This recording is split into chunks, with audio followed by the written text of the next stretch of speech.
We haven't hand counted. We think the crowd's about 55% Clemson, 45 Georgia. AT&T 5G Skycam there. You check out the AT&T 5G Skycam Skycast streaming live on ESPN3 and the ESPN app. Georgia folks trying to make some noise as Clemson's first possession begins from the 10. Kobe Pace is the back behind DJ. Justin Ross in motion. Pace, men in the backfield, spins free, gains a couple, but it was very quick penetration by Nakobe Dean. How about Dan Lanning deciding to bring heat? Watch the backers, both the backers here on the early down, anticipating inside run and able to slip through there. Keep an eye on 17. Dean, he is the leader of this defense. Top tackler a year ago. And there is Will Shipley, highly hyped recruit from the Charlotte area. Excellent receiver. And foul batted down to the line of scrimmage. Getting a big hand up was Devontae Wyatt, the sophomore. A little pump fake, just trying to get this defense to bite on Justin Ross, who's coming underneath there on like a screen. Defense does a good job showing discipline and a big hand to get up there and knock it down. He's trying to, after that pump fake, get it to Davis Allen across the middle. He was breaking free. He had a nice spot there in the back of that zone, but give credit to that defensive line. Need 8 on third down.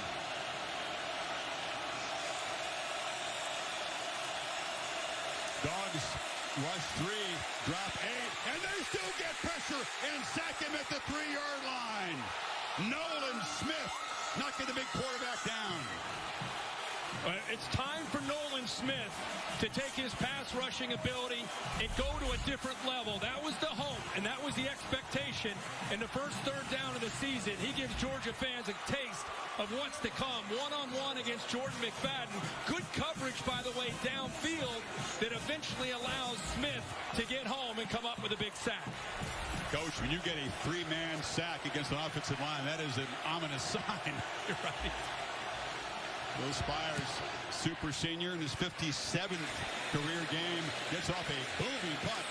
And Kyrus Jackson, not maybe fully explosive. He's still got that brace on the knee, but he's able to take the return in there before the tight end. Yeah. Davis Allen down. Cover and punt. Big stick up in the wood. Big Davis Allen. Wow. If you have a typical airline credit card, you're not getting double miles on every purchase. You're right. I only get extra miles on some types of purchases. May I? Please. With the Capital One Venture Card, you earn unlimited double miles everywhere. Yes. Everywhere is great, but where can we use them? You can use them on any travel purchase, not just some travel purchases. Venture gets a gold star. What's in your wallet? The Live Better You program basically just provides the answer to the question, what if? With Live Better You, my what ifs were erased.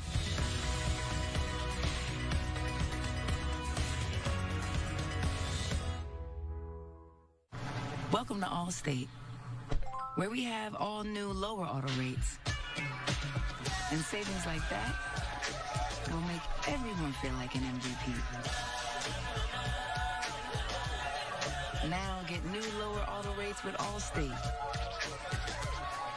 Because better protection costs a whole lot less. You're in good hands with Allstate. Click or call for a lower auto rate today. New customers get our best deals on all smartphones. That's right. But what if I'm already a customer? Oh, no problem. Hey, Cam. Same deal. Yeah, it's kind of our thing. Oh, it's a great deal. What if I'm new to AT&T? Cam, can... Oh, nice. Hey, but what about for existing customers? Same deal. Is he okay? It's not complicated. With AT&T, everyone can ace back to school with our best deals on every smartphone, like the Samsung Galaxy Z Fold 3 5G. I remember the extra ranch. Good. How'd everything else go? What else? Picking our child up?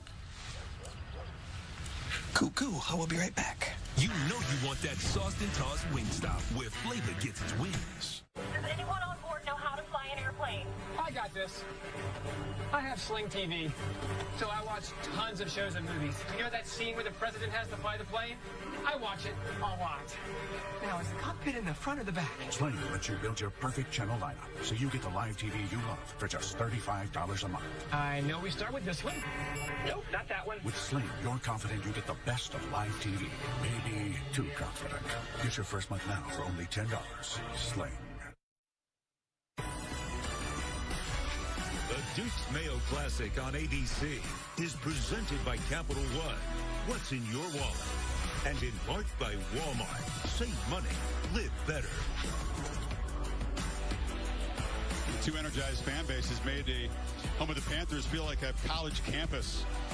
Very, very festive scene here. Beautiful weather, and these folks have waited a long time, as you have. I want to say happy birthday, Kirk, to Coach Vince Dooley. He is 89 years old today. Guy who was 4 decades between coach and AD at Georgia, won that championship in 1980. Watching the game tonight in Athens. Happy birthday, Coach. What an incredible career. He's happy about this old school exchange of punts, Kirk. It's got Georgia set up in Clemson territory for their second possession. He faked it to White. Daniels' ball slipped out of his hands. I don't know if he was trying to pump fake it. Yeah, he's trying to get the ball again to Brock Bowers, the talented true freshman. And I don't know if the ball slipped or he just tried to pull it back. It looked like he was maybe trying to pull it back. Didn't maybe want to let it go. He starts to kind of decel a little bit, and the ball just continues out of his hand. Simpson was in the space there, applying pressure. His first incompletion after a 4-for-4 start. Play action up. They fooled the defense, and they slip it back here to Ladd McConkey. And he's a freshman. They expect to play a role. It's a depleted Georgia receiving corps, Kirk. They don't have George Pickens or Dominic Blaylock for a while. It was funny. I was talking to Kirby about that on the field before the game, and he said, keep an eye, I'm telling you, man, 84. He's a former walk-on. We're going to put him in a slot. Probably one of the fastest guys on our team, and he's got some wiggle. I just hope he's able to hold up, in the bright lights, and got a little taste there of what he can do. Another third down for Georgia here. Seen 2 true freshmen catch passes so far for the Dogs. Cook goes in motion. They swing it to him. A block on the edge, but not good enough. Fighting through that block was Simpson. And Booth over there as well, and it's 4th down. What an effort there by Booth. He's a corner with great length. He's known for his ability to cover. He's way out here. 3rd down, right? Watch his eyes. Watch how quickly he's able to come up and gets off that block and makes the play. Kirby Smart feeling like a mini gamble here. He's got the offense on the field. They need 3 full yards. Got to get inside the 40. See if it's a bluff. England's moving around, directing. Clemson showing good discipline so far. And now the play clock winding down. And the way their defense looked in that first series for Georgia, I'd play field position here if you're Kirby. Well, they tried to get the cheap 5. Clemson wouldn't bite. Yeah. I mean, I know it's a world of analytics, but you got to pull yourself away from analytics for a second and just think about trying to pin them the way they did the last time and turn that defense. What are you saying? You ignore the analytics in the book? Yeah. How dare you? You can't do that anymore in modern football, can you? Top 5, 2 top 5 teams in a game, week 1. Analytics was the Bible. You got to follow some instincts mixed in with some analytics. Until that defense gets the ball moved on them, I keep trusting them with the ball pinned back deep at Clemson territory. Camarda again, interesting punt return. This is Will Taylor, who is a backup quarterback and also a receiver. He got out of the way, and absolutely perfect execution again by that coverage team. That's what you do. Honestly, I mean, that's the second time we've seen great special teams. This game just has a feeling that it could be a low-scoring field position kind of game. We're getting analytics. Just old school tonight. It's all right. There's been an event. Ringo is in coverage. Yeah, Ringo's a true freshman, but with great length at 6'2", 205 pounds. He got handsy there near the end of the route, pushing. Pass interference. Defense, number 5. 15-yard penalty. Previous spot. First down.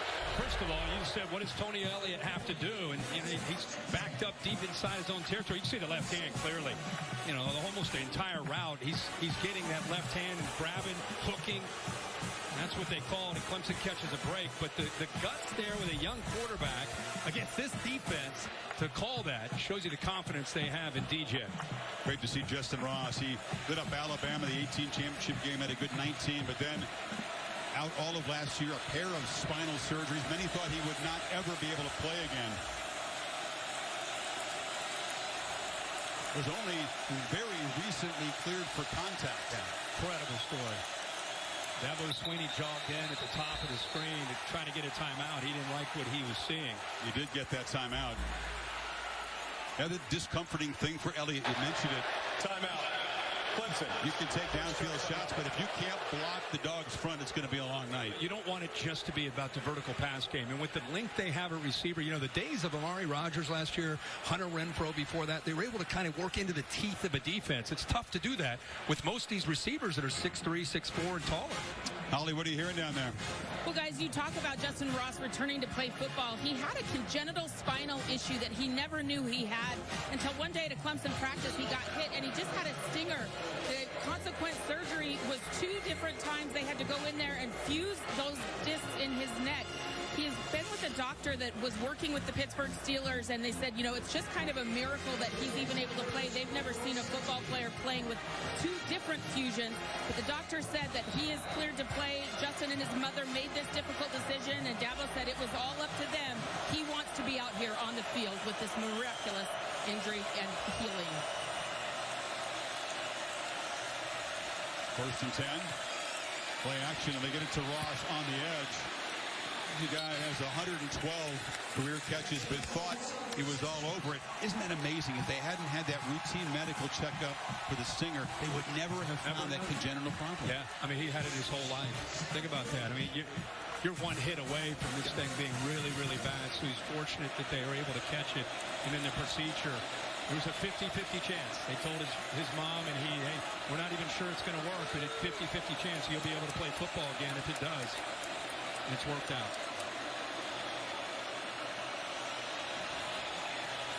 Second and 4, play clock winding to 5 seconds. Dogs crowding the line now. That pre-snap chess match. Here comes the pressure. They pick it up on a pitch outside. Try to get it to Ross. Not on the same page. And Darian Kendrick, the former Clemson Tiger, had some problems there. Now with the Dogs is on the field there. Dan Lanning, the defensive coordinator, along with Kirby Smart, have come up with an idea, Chris, that they want to move around. Look, he calls the play, gets everything set, and then you see Dean hop in there. No, let's move around. Let's constant movement, effective communication of the offensive line, and then get a push up the middle led by Jordan Davis. Need 4. Keep the drive going. See the movement there.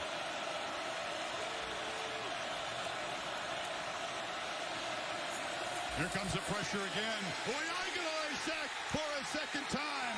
They heated things up, and look out for Nakobe Dean. He's going to have a monster season. 17's a problem. Yeah, 17 and 7. They're very active with these inside linebackers. You're going to get pressure here. You're going to get pressure here. And watch the offensive line step down, and they're just overwhelmed on that right side. There's just not enough bodies there. Dan Lanning is dialing up pressure and dominating the line of scrimmage with his talented front. So DJ's had a pass knocked down at the line and been sacked twice. First 2 possessions combined, -5 yards. Spires under some pressure, gets another good punt away. And Ferris Jackson retreats to make a fair catch at the 36-yard line. So they got a little bit of field position thanks to that pass interference call. Holly? Well, guys, JT Daniels, the Georgia quarterback, has had a very unusual trajectory. He was a high school star in Southern California, honored at the ESPN ESPY Awards, was a huge deal going into USC, but things just didn't go right. 5-7 in his freshman year. Then the very first game of his next year, he tore his ACL. Subsequently felt like he needed a new start, got beat out a little bit at that position, and here he is cross country at Georgia. Said, I've struggled a little bit with this adversity. I did well with success, but it's been tough. He sought out some help for his mental health, and guys, he is in a really good place right now. And bursting up the middle there is Kendall Milton, takes up 8. Incredible. we had some sound this morning with Kirby Smart on College Game Day, and we showed him talking about seeing a sports psychologist and what a big difference it made for him, because it's one thing to be a 5-star. It's another thing to deal with that adversity. Well, he got some adversity there. Coming off the edge quickly was Trenton Simpson, and Daniels had to just throw the ball into this brand new field turf here. Yeah, and one thing when you have a quarterback in college football today that's not real mobile, makes it obviously easy. It's a good job by Simpson staying home and anticipating that boot. But you're more of a distributor. You know, a lot of these college quarterbacks, they can create, they move around, they're a threat. The defensive coordinator has to worry about them creating. That's not the case with JT Daniels. So it allows Brent Venables to attack those running backs, take a few more risks, because they don't have to worry at all about 18 taking off and using those legs. They're going to have to hurry unless they spend a timeout here. It's 3rd and 2. Yeah, you don't want to hurry this play. And they took a long time. Daniels checking the sidelines. Georgia. You say pre-snap, he's elite, but is he a little bit too analytical with the ball in his hands when the bullets are flying? That's the question, Kirk. Can he process fast enough? Yeah, well, and people forget. You think you just saw Holly showing what he's been through in his timeline. He's still a young guy, relatively speaking, as far as reps in a game. I mean, he had a season at USC. He gets hurt early, ends up transferring. Last year, just 4 games. So I feel like we're in the middle of watching him develop. So we're learning as we watch. Yeah, the 4-game set, 3 of the weaker teams in the SEC at the end of the season. And then the best defense he played was the Cincinnati Bearcats in the bowl game when he played well. But it's hard to extrapolate that 4-game capsule into an entire season and think he's going to light it up. Many think he's the best quarterback in the SEC, though. Yeah, Bryce Young may have something to say about that. But again, because of his skill set and lack of foot speed, he's the epitome of he's going to be as good as the players around him because of that ability to distribute and make quick reads. White is the back. He's got it on 3rd and 2. He's slipped. Flag pre-snap. Yeah, Georgia had movement on the left side. It's actually a break. He wasn't going to make the first down. False start. Offense, number 83. 5-yard penalty.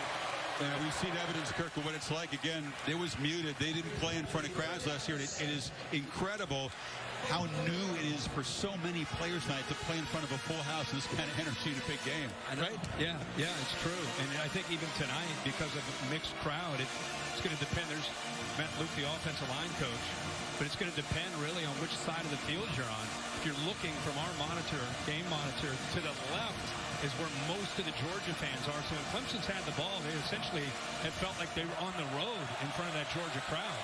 Eddie McIntosh goes in motion out of the backfield. Daniels is looking over the middle and airmail to try to get it again to the tight end, Brock Bowers. And a flag comes in right in the middle of the pit there.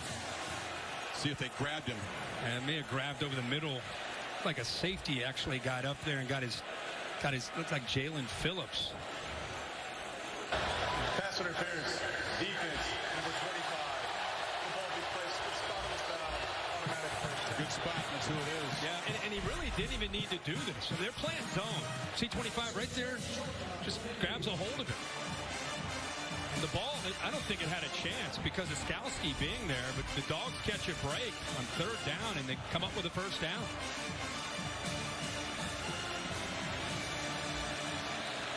Oh, right at midfield.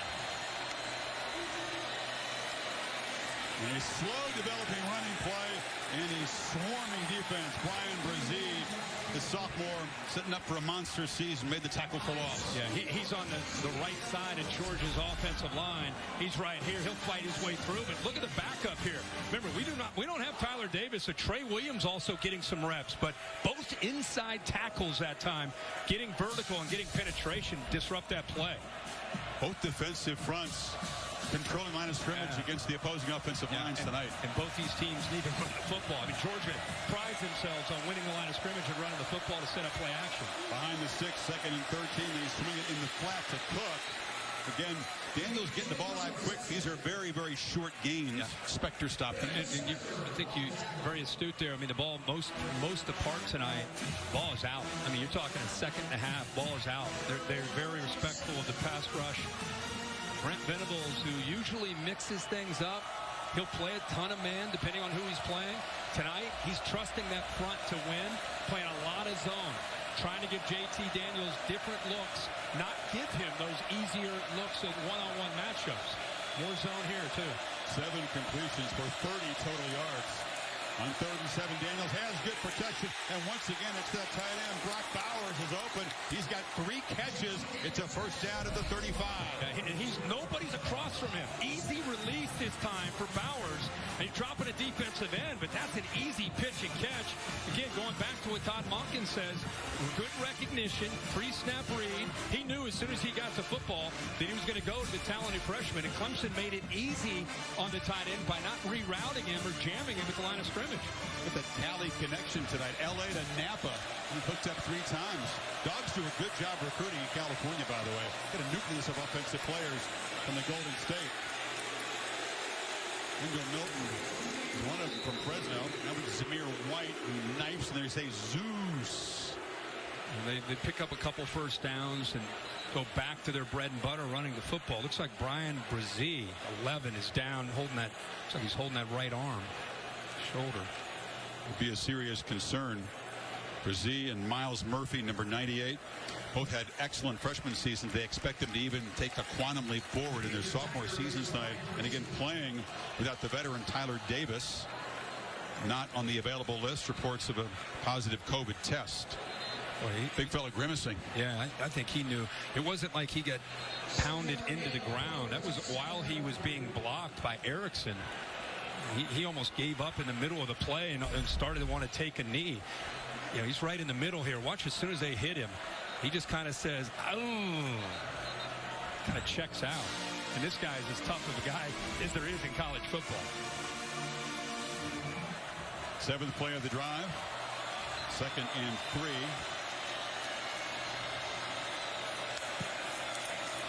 White.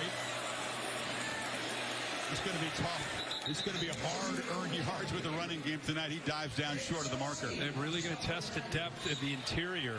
Remember, Tyler Davis already out. We've seen Brzee check out. So now Trey Williams is in there. Darnell Jeffries is in there, 90. But they're really working with trying to prove that they've got enough depth to hold up in the interior against a very physical Georgia offensive line. Tyler Davis and Brzee, you could put them in top 5 maybe as inside defensive tackles. On 3rd down. Ball came out. White fell on his own fumble, and they do move the sticks. Lavonte Bentley made the hit. Bentley drilled him. Ball came out, and you're right. After this big hit right there, puts his head right, face mask right on the helmet of the ball. The ball just happened to bounce right back to him. Or that's a Clemson turnover. Good job of filling there by Bentley, but another first down. Georgia, it's like a boxer sees that there's a cut. They start to see that they've got a matchup advantage in the middle. They're going to try to run that football in the middle of that defense. These are body shots to keep the analogy going here. Georgia's run 19 plays. Clemson 6 so far. Daniels flips it one more time. It's the tight end. Bowers does a good job to slip a tackle. Fights for a couple yards. Skowski eventually got him. Fortunate today with Darnell Washington out of the lineup. And got a young freshman, Brock Bowers, who, as I said, was a big story in camp. You know, sometimes players emerge. Oh, boy, now we have James Skowski, the leader and veteran. He's got the right arm hanging down. Yeah. But anyway, Bowers emerged, and very fortunate for Georgia's offense to be able to have him. Washington, very tall, athletic tight end, is a real weapon. He was in the walking boot before the game. John Fitzpatrick, another veteran, he'd been hampered in camp. So number 19 had to step in, and he's showing why they were so excited about him in Athens. Skowski made the tackle. Thing about Skowski, I mean, we kind of were talking to him on the Zoom about when he gets into contact, he lowers his head. He's been thrown out of a number of games because of that, and I hope he's okay. Yeah, the last 2 CFP games he's played in, ejected for targeting. Milton is the back now. Jake Venables in the lineup down the middle there. Final minute of the first quarter. Daniels, downfield shot over the head of Vlad McConkey. Had him open. That's the first time they've actually tried to press the ball. Yeah, I mean, and again, they were able to get behind, right behind Goodrich, front of the safety, really a tight throw. Not a real tall receiver. Tries to go up and make a play on it. Pretty good throw, but again, you're trying to squeeze that in there between a corner to safety with a shorter receiver. That's a tough ask, and James Skalski gets back in the lineup. Yeah, a short slot receiver, not the ideal guy to throw to down there. So Skalski and leader in the middle. Tigers on 3rd and 8. Back off a bit. End zone throw. Battle on the edge. Flag comes out. Donnie Mitchell was defended by Mario Goodrich, and is going to be pass interference. He threw it right away, and Daniels timed to throw the football. We wondered if that would be the case, especially in obvious passing situations. I mean, he just closes off the route. Goodrich doesn't allow him to go downfield. 2 fouls on the play, one by each team. Holding, offense, number 54. Pass interference, defense. Those fouls offset. Replay, 3rd down. So Justin Schaefer penalized for the 2nd time today. It's a break for Clemson. Nullifies the pass interference. And it'll be 3rd and 8 again. Bill Lamagna, great to have him in the booth as our rules expert again this year. Great to be back with you guys. I actually, looking at that play, thought the receiver was more guilty of contact and a push-off than the defense. The offsetting fouls. And Daniels rolls, dumps it short of the 1st down. Catch made on the edge by Jermaine Burton, so it's 4th down. They'll need about 2. Real quick, Bill, I want to ask you, if the corner takes away the ability for the receiver to run the route, just kind of closes it off, and the receiver runs into him, is that on the receiver or on the defensive back? If he steps right in front of him and there's contact, it's nothing. But if he's there and the receiver continues to push off, then it's going to be on the receiver. That's what you thought maybe was there. Okay. Another flag to sort out on this play. Offense, number 59. 5-yard penalty from the previous spot. It's Broderick Jones, inexperienced right tackle. So once again, that Georgia offensive line guilty of the infraction. It's going to be Chris, I think they ended up calling it, poor guy. I think it was actually Saylor, the left tackle, who snuck downfield. They ended up calling it on 59. So I think some confusion on where to snap the ball. There is. See, they'll put it back to the 27-yard line. Should be 3rd and 13. It was 3rd and 8.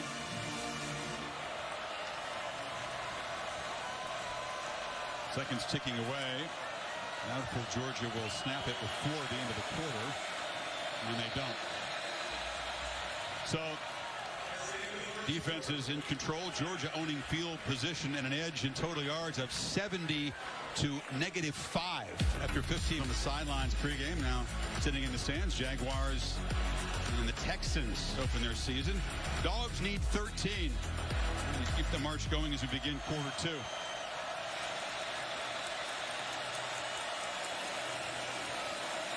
Tigers not showing pressure. Only rush 3. Daniels underneath. Sliding catch short of the 1st down is Burton. Has a full field read. He works from his left, comes all the way back to his 3rd option. Those linebackers cleared out. Watch him look left, come all the way back to the right. And again, finds got a couple receivers. He finds Burton, who settles in right in the middle and gives his kicker a much easier attempt here for the 3 points. You have 2 solid kickers tonight for the Dogs as Jack Podlesny. Jack kicked a 53-yarder to beat Cincinnati. A virtual walk-off field goal in the Peach Bowl. And hooks this one. Hooked it.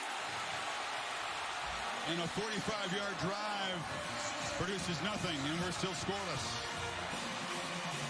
This is when I talk about how reliable MVP of the Peach Bowl. Hooked it badly. Yeah, I mean, the hold looks good. Yeah, he just hooked that. By the way, by missing that field goal, Clemson, who, by the way, in the first quarter ran 6 plays. They had 3 3-and-outs. They have 6 yards of passing so far. Total yards -5. And they're going to start with their best field position of the night, starting at the 20-yard line.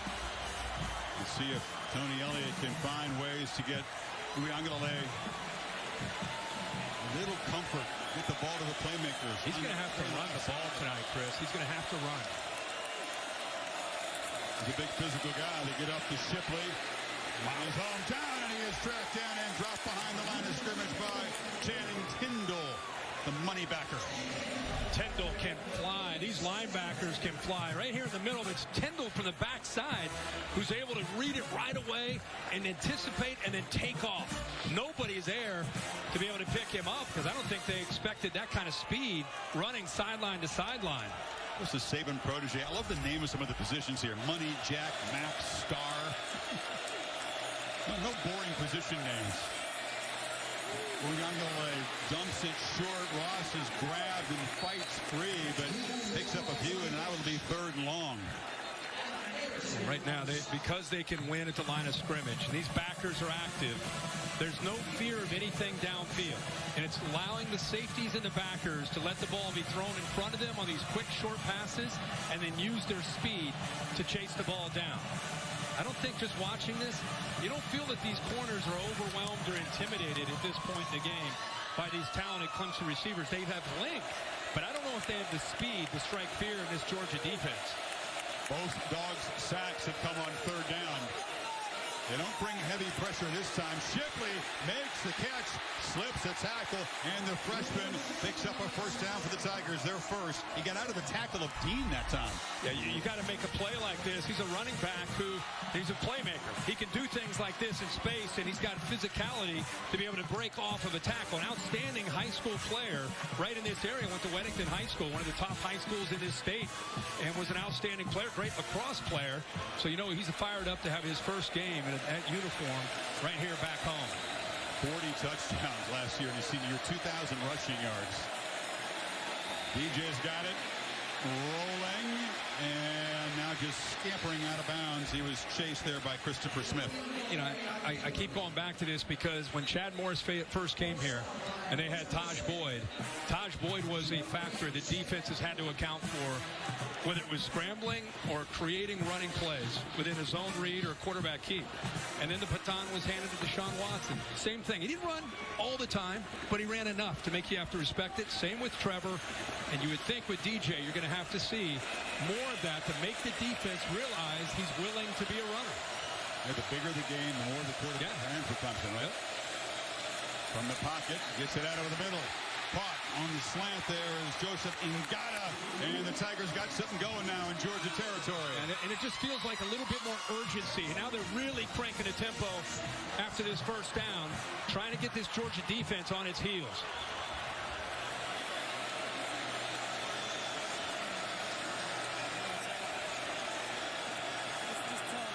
Ngata, another guy who was out injured last year, showed his talent as a young guy, expected to be a big part of this receiving corps this year.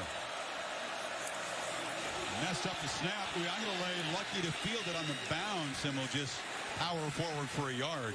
It almost looked like he snapped that, like he felt that he was underneath him. Like Backhorst to his move from guard to center. He looks like, did he snap this? It's almost like he stopped the snap halfway. I don't know what happened. Short arm it back. He did. Other simple things, Kirk, aren't so simple, right? When you haven't played in a big crowd in a big game. Yeah. Opening game. That was a strange snap there by the big man.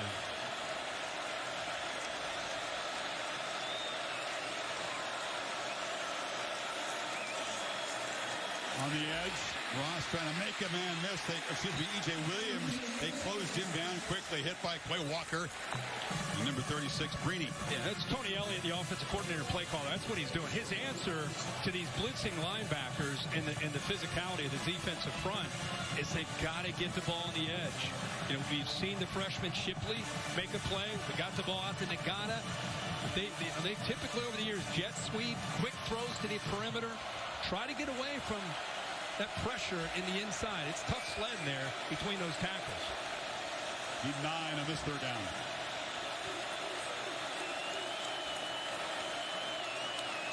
Again, the fumbled snap. DJ shows good poise. He's not going to escape. The timing was messed up, but again, the simple things, not so simple so far tonight for either side.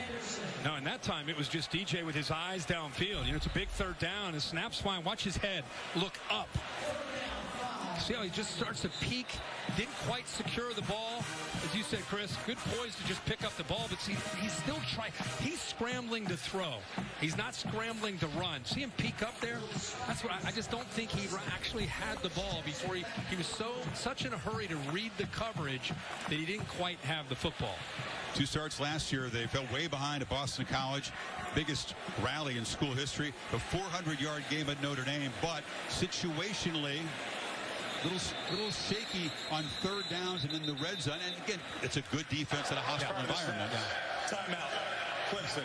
This is their second. Trying to get tricky there with the punt snake. If I'm Brandon Streeter, the quarterback coach, or I'm Tony Elliott, or I'm Dabo, I pull him aside. He's got a brilliant career ahead of him. Hey, tonight, when you get out of there, go, run, urgency. We got to get 6 yards, get 8 yards, run the football.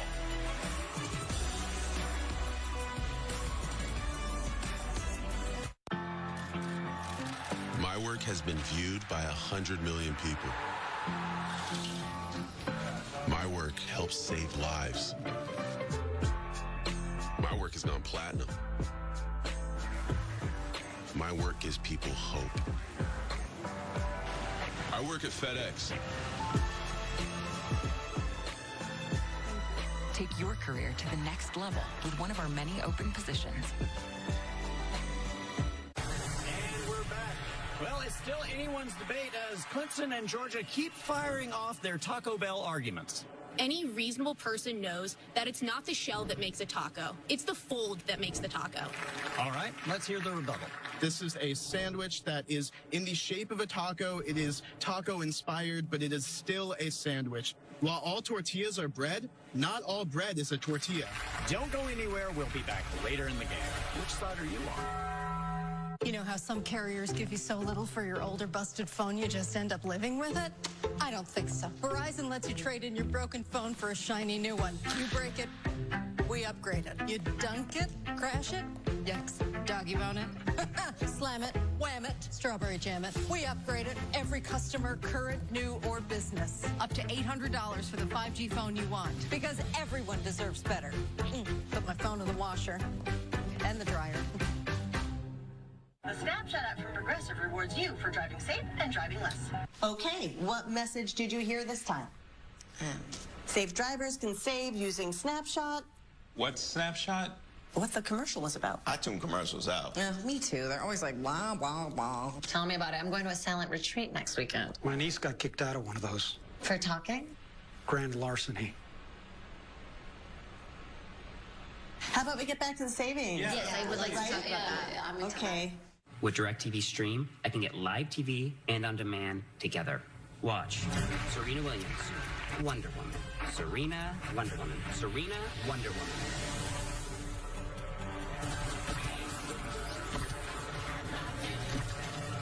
You cannot be serious! Get your TV together with the best of live and on demand. Introducing DirecTV Stream with no annual contract. We've got Jerry Rice on the season premiere of Home Economics, a football legend, a wonderful actor, a true double threat. I'm a golfer too. Nothing this guy can't do, huh? I'm a dancer, I'm a fisherman, I play pickleball. Okay, we get it. Okay. Enough. CFP National Championship Trophy presented by Dr. Pepper. Semifinals are on New Year's Eve this year. Arlington and Miami. Then the championship game in Indy for the first time. January 10th. You're not handing that to Alabama and Saban quite yet? I'm not. No. They are you? They look pretty impressive today. I'm handing it to them because you got to earn it, but they look like very much the team to beat. Winner of this game could go to number 2, actually, with what's happened in the top 5. Oklahoma and Ohio State not being dominant. Chris Felica there in his den for the Athletic Trivia question. Hello, gentlemen. I'd like to ask tonight's Athletic Trivia question. As you know, it's been a while since the national champion lost their season opener. All 28 teams in the college football playoff won their season opener. So who was the last national champion to lose their season opener? Was it Colorado? Colorado had a tie, so they close. No, they tied Tennessee early in the fifth down game, right? Yeah. Well, it's obviously, as you said, not the playoff era. Ohio State won the title. They lost their second game of the year, right? Yeah. Milton barrels forward, takes the hit, gains 8. By picking up a few first downs, Clemson's, again, been usually close to their own goal line most of this first half. At least that time they pick up a few first downs. Good punt, good special teams. Now they get Georgia pinned back. Let's see if their defense can take advantage of that. But a good first down play by Georgia to get this drive started.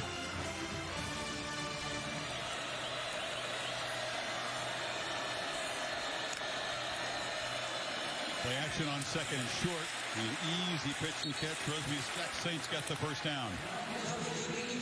That's Georgia football right there with Todd Monken. Run the football, affect the eyes of the safeties and the backers, make them respect that aspect, make them hesitate, get the corners a little soft, and then quick, easy throws to the outside. The combination of those, and then they're going to take a shot. Jermaine Burton's 7.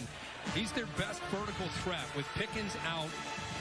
And Burton emerging last year, he's the guy on the top of the screen that can get downfield, catch you napping. All SEC preseason team. And he got out in the flat. No gain. They were all over John Fitzpatrick. Continue to feature the tight ends on short routes tonight. Yeah, I mean, these safeties right now, it's almost like Monken is trying to bait them. Like, oh, no, we're not interested in going downfield. I mean, watch the safeties. As soon as they're just flying down. They're not even thinking of, they're going to leave their corners on islands. At some point, you've got to do something to make them respected and try to stretch them. I mean, even though Booth at the top's outstanding cover guy, take some shots. Daniels again, quick throw. And catch is made by Ladd McConkey.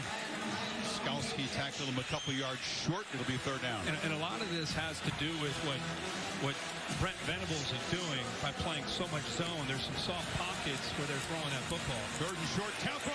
Didn't fool him. Brazil just muscled through a blocker and grabbed McIntosh. And that time they were ready for the fast pace. And it's fourth down. Yeah, they were almost anticipating it. Brazil works around, little stunt. He goes around all the traffic, and once the big man gets a hold of you, he's going to bring you down one way or another. Good job by Clemson against that tempo of being ready and flipping him around to free him up. It's a big stop for the Tigers defense. And Taylor is back deep to receive Camarda's punt.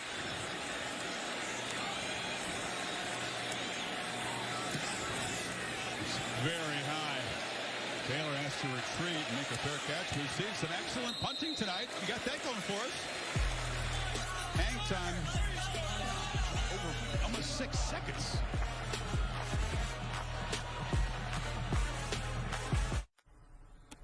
Three games they've scored in the first half.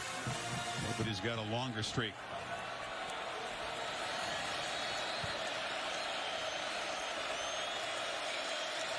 Second down, misdirection handoff back inside and going absolutely nowhere. Dixon Carter on the stop. You know, this Clemson offense, you know, people would say without Trevor Lawrence, I would say without not just Lawrence, but Travis Etienne. You know, Clemson could not run the football last year. And they'll tell you, well, people crowded the line because of Etienne, so they had to throw the ball to him a lot. I would tell you, I don't think Clemson's offensive line was as good as they've been in years past. And now you take Etienne's playmaking ability away from this offense with an offensive line that's still trying to build continuity. Makes it tough. It takes away the running game and puts it all on DJ in the passing game. Last third down, they didn't bring the heat. Now they bring pressure. DJ gets it out. Again, miscommunication with Ross. They tried to target him a lot, Kirk. Again, hasn't played since 2019 and not on the same page with DJ so far. No, he's trying, and again, he's getting pressure. And, you know, it's different between scrimmaging in August versus going up against a defense on national TV in a full house. He's getting his internal clock saying, I got to get the ball out. Ball's behind and early, and you see the frustration there with Ross kind of putting his arms up, wanting that football a little bit more out in front of him. Clemson had to run a man on late. They only had 10 on the punt team. Here's Jackson back deep with the Dogs. Spires can do it all. Kind of rolls out, kicks it Aussie style, but it's not very good. And it hit a couple of guys over there. Clemson believes they have recovered. Did it touch a Georgia man? Two guys were tangled up at midfield, but it took a bounce. Yeah, I think it definitely hit a Georgia player on the foot. And that is the signal. Clemson football at midfield. First really major mistake so far. Let's take a closer look. Yeah, I think it was Milton, too. Watch his foot right there. He kicks the ball up in the air. Just got the laces of the shoe on the laces of the football. Just barely grazed it if he did.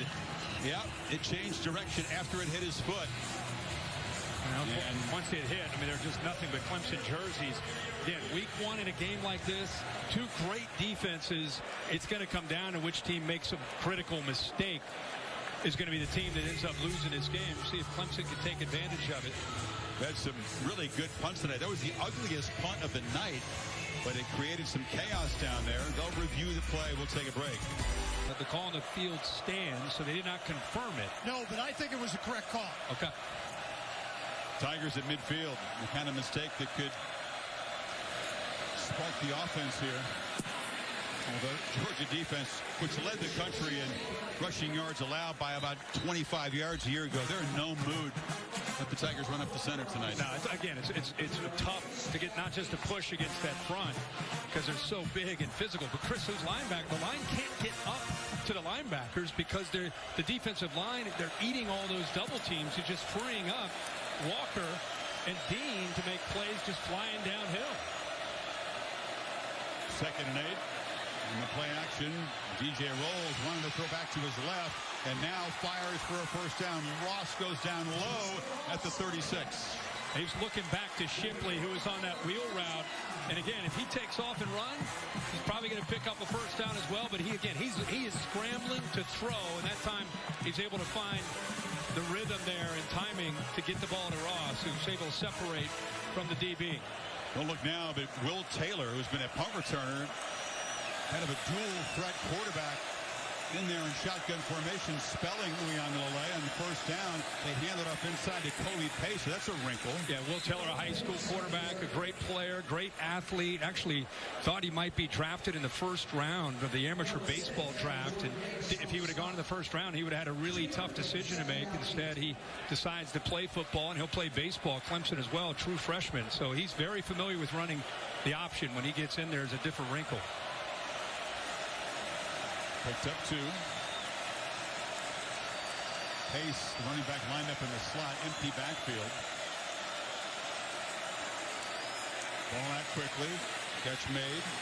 It's Braden Galloway, the tight end. He'll be 4 yards away from the marker. 3rd down coming up. Just kind of dinking and dunking, right? I mean, Georgia's keeping everything in front, kind of like what Clemson has done.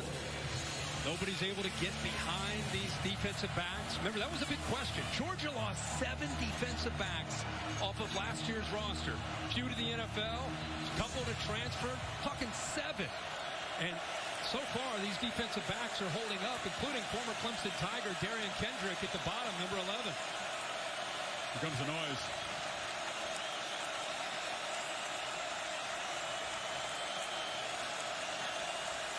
Play clock at 2. From the pocket. Intercepted!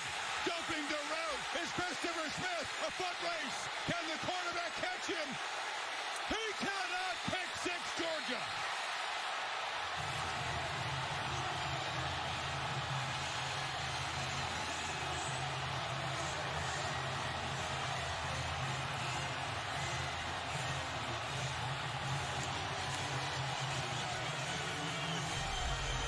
He's sitting right here, and I almost feel with all these short throws, I feel that Smith almost baited him. Does a good job of getting his eyes up, anticipating that throw on 3rd down. He's right where the first down marker is, and then he's got the speed to get away from DJ and into the end zone. Great job of anticipating on 3rd down by a safety in Smith, showing the instincts that makes him a really, really talented player. 74 yards on the return with a junior from Atlanta. It's the first turnover in the college career of Uiagalelei, and it's the first points tonight. The Dogs' defense gets Georgia on the board. Thanks for having me, Scott. Of course, Tony. I am such a fan. Tony! New 5G. You have a handshake. What's going on? Tony drafted me on his mission to help save school sports. You drafted him ahead of me. Well, I wouldn't put it like that. I might. I thought I was your top draft choice for Mission Tiger. Definitely. Top 2 in the room. Top 2. Okay. Yeah. There's a lot of people in this world. Yeah. Congrats. Top 2 in the room.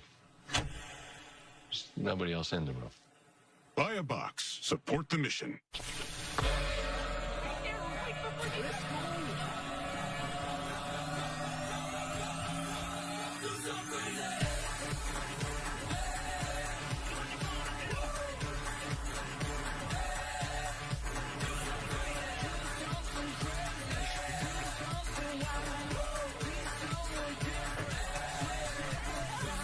Feel the spark again in our powerful hybrids. Toyota, let's go places. Why is it the best wireless deals require a trade-in? Right now at T-Mobile, we're getting rid of the trade-in headache. Switch and get the epic iPhone 12 with 5G on us. Get it on Magenta Max with unlimited premium data. No trade-in required. No worrying about having a phone that qualifies. You can keep it or pass it down. It's that easy. Unlimited premium data, iPhone 12 on us, and no trade-in required. You won't get that from anyone else. T-Mobile, the leader in 5G. Howdy, folks. Joe Theismann here. Listen, during these unprecedented times... College football is back! Woo! That's right. Fansville is back. So get out your gear and slip on your finest foam finger. Put the Dr. Peppers on ice. And get ready for Fansville's return to glory. Because this year, the fans are back. Dr. Fans deserve. Jeremiah energy is everything. I was like, somebody needs to see this awesomeness I get every time I go to Chick-fil-A. She said, "Can I record you?" I was like, "Of course." You have an awesome day up ahead. All right, thank you. Chick-fil-A. The next thing you know, it was like, boom. People that never even been to Wilmington that wanted to come to Chick-fil-A to meet Jeremiah. I always have my mindset like I'm on a mission. I'm here to make today the best day ever. You definitely have to experience him serving you with a purpose. Are your HR processes weighing down your employees? Oh, let's do quarterly projections. Expense report. If you're using multiple systems, re-entering data over and over, timesheet, using email and spreadsheets to manage information and approvals, then your HR systems are a drag on productive time. With Paycom, employees enter and manage their own HR data in a single, easy-to-use software. Visit Paycom.com and schedule your demo today. Do they know this door is locked? New season, new studio. I'm Kevin Nagani. Coming up on the Dish Halftime Report, the brilliance of Bryce Young as Bama rolls. We'll take a look. Also, Penn State and Oklahoma, their defenses survive. Highlights plus primetime performers. Booger McFarland joining me in studio. We'll see you in a matter of minutes. Chris, Herbie, back to you. You got a fancy house there. It's a good look. Yeah, it is. A lot of highlights to go over, too. Georgia emphasizing more takeaways. It was not a strength of this defense a year ago. Only had 9 picks last year. Smith's pick 6, the first points of the game. Shipley will let it bounce over his head. What a tough night, just tuning in for DJ Uiagalelei. First start of 2021, 7 of 12, just indecisive. Now let's give Georgia a lot of credit here. This is a great defense. Can't run the ball. Offensive line is getting beaten up, but it's just been, the game feels like it's moving fast. And here on a third down, telegraphing, facing the blitz, and Smith steps in front of it for a touchdown. And after this, DJ tried to make the tackle. You can see James Skalski, starting middle linebacker on the other side, one of the first ones down there, say, hey, man, let's go. Shake out of this. That's what leaders do, and it's good to see Skalski doing that. But Dabo Swinney told Holly Rowe, we want to see how he responds, not just to the good plays, the bad plays. Well, here we go. His streak of pass attempts to begin his career before interception stopped at 128, and that's Rosemary Jack Saint. We talked about the receiver who was coming off a broken ankle last year on that kick coverage team. Holly? Well, guys, Christopher Smith, who had that nice interception return for a touchdown. One of the things his defensive coordinator said about him that I absolutely love, he's 5'11", 190, and he said he's a little dog that thinks he's a big dog, and he had some bite on that play. But what was hilarious is he came over to the sideline. Guys are trying to congratulate him, and they're trying to put those savage pads on him. their version of the turnover chain. Yeah. He couldn't get him on because he was sucking oxygen. He had to take so much oxygen. They're stretching him out on the sidelines right now. I saw it must have been cramping because they were stretching. Yeah, like you said, the calves. He wants to get back out there. I love an undersized, scrappy safety. And if you appreciate defensive football, what he did, Kirk, in that play, did his homework, studied tape, jumped the route, followed his instincts. Just a beautiful play. And he knew he had to blitz on that side, and he knew that the ball was going to have to come out quickly, and he anticipated that short, quick slant and that glance route. He just jumped in front of it.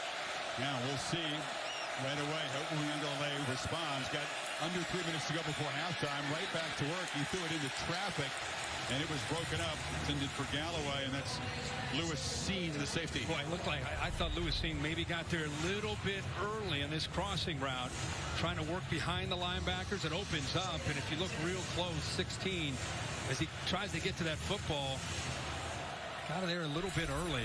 Gets away with it. DJ 7 of 13. 51 yards through the air.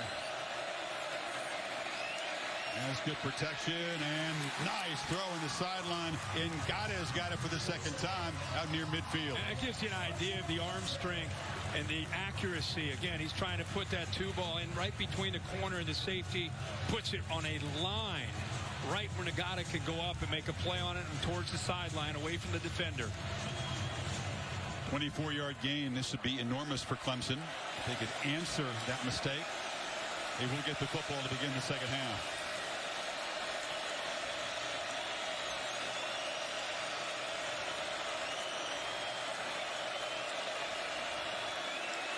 In traffic, play never really had a chance. They didn't get to it, but they affected the throw. Yeah, one of the things that Nick Saban has always believed in, and you see it with Kirby Smart, we're seeing it tonight with Dan Lanning, is sitting back with two safeties to take away the vertical shots. You see, sometimes it's not about the sack. It's just about affecting him and slowing and affecting the rhythm. But you sit back with two safeties, and they still can't run the football, that's a good night. That is a good night because it makes it hard to throw the ball. And if you're winning with that defensive line and those linebackers in the run game, you're winning as a defense.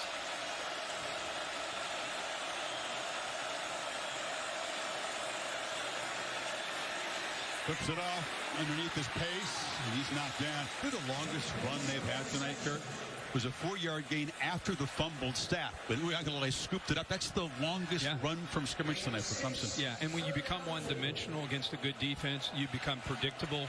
And they start to, like we saw on the previous drive, you start to anticipate what's coming because there's only so much you can do as a play caller. I mean, they wanted to run wide. They knew it'd be tough to run inside, but they wanted to at least run the ball, get the ball out on the perimeter, and that's all been shut down. 3 for 7 on third down tonight. We need 4. Quick throw into traffic. Tough catch made by Ngata.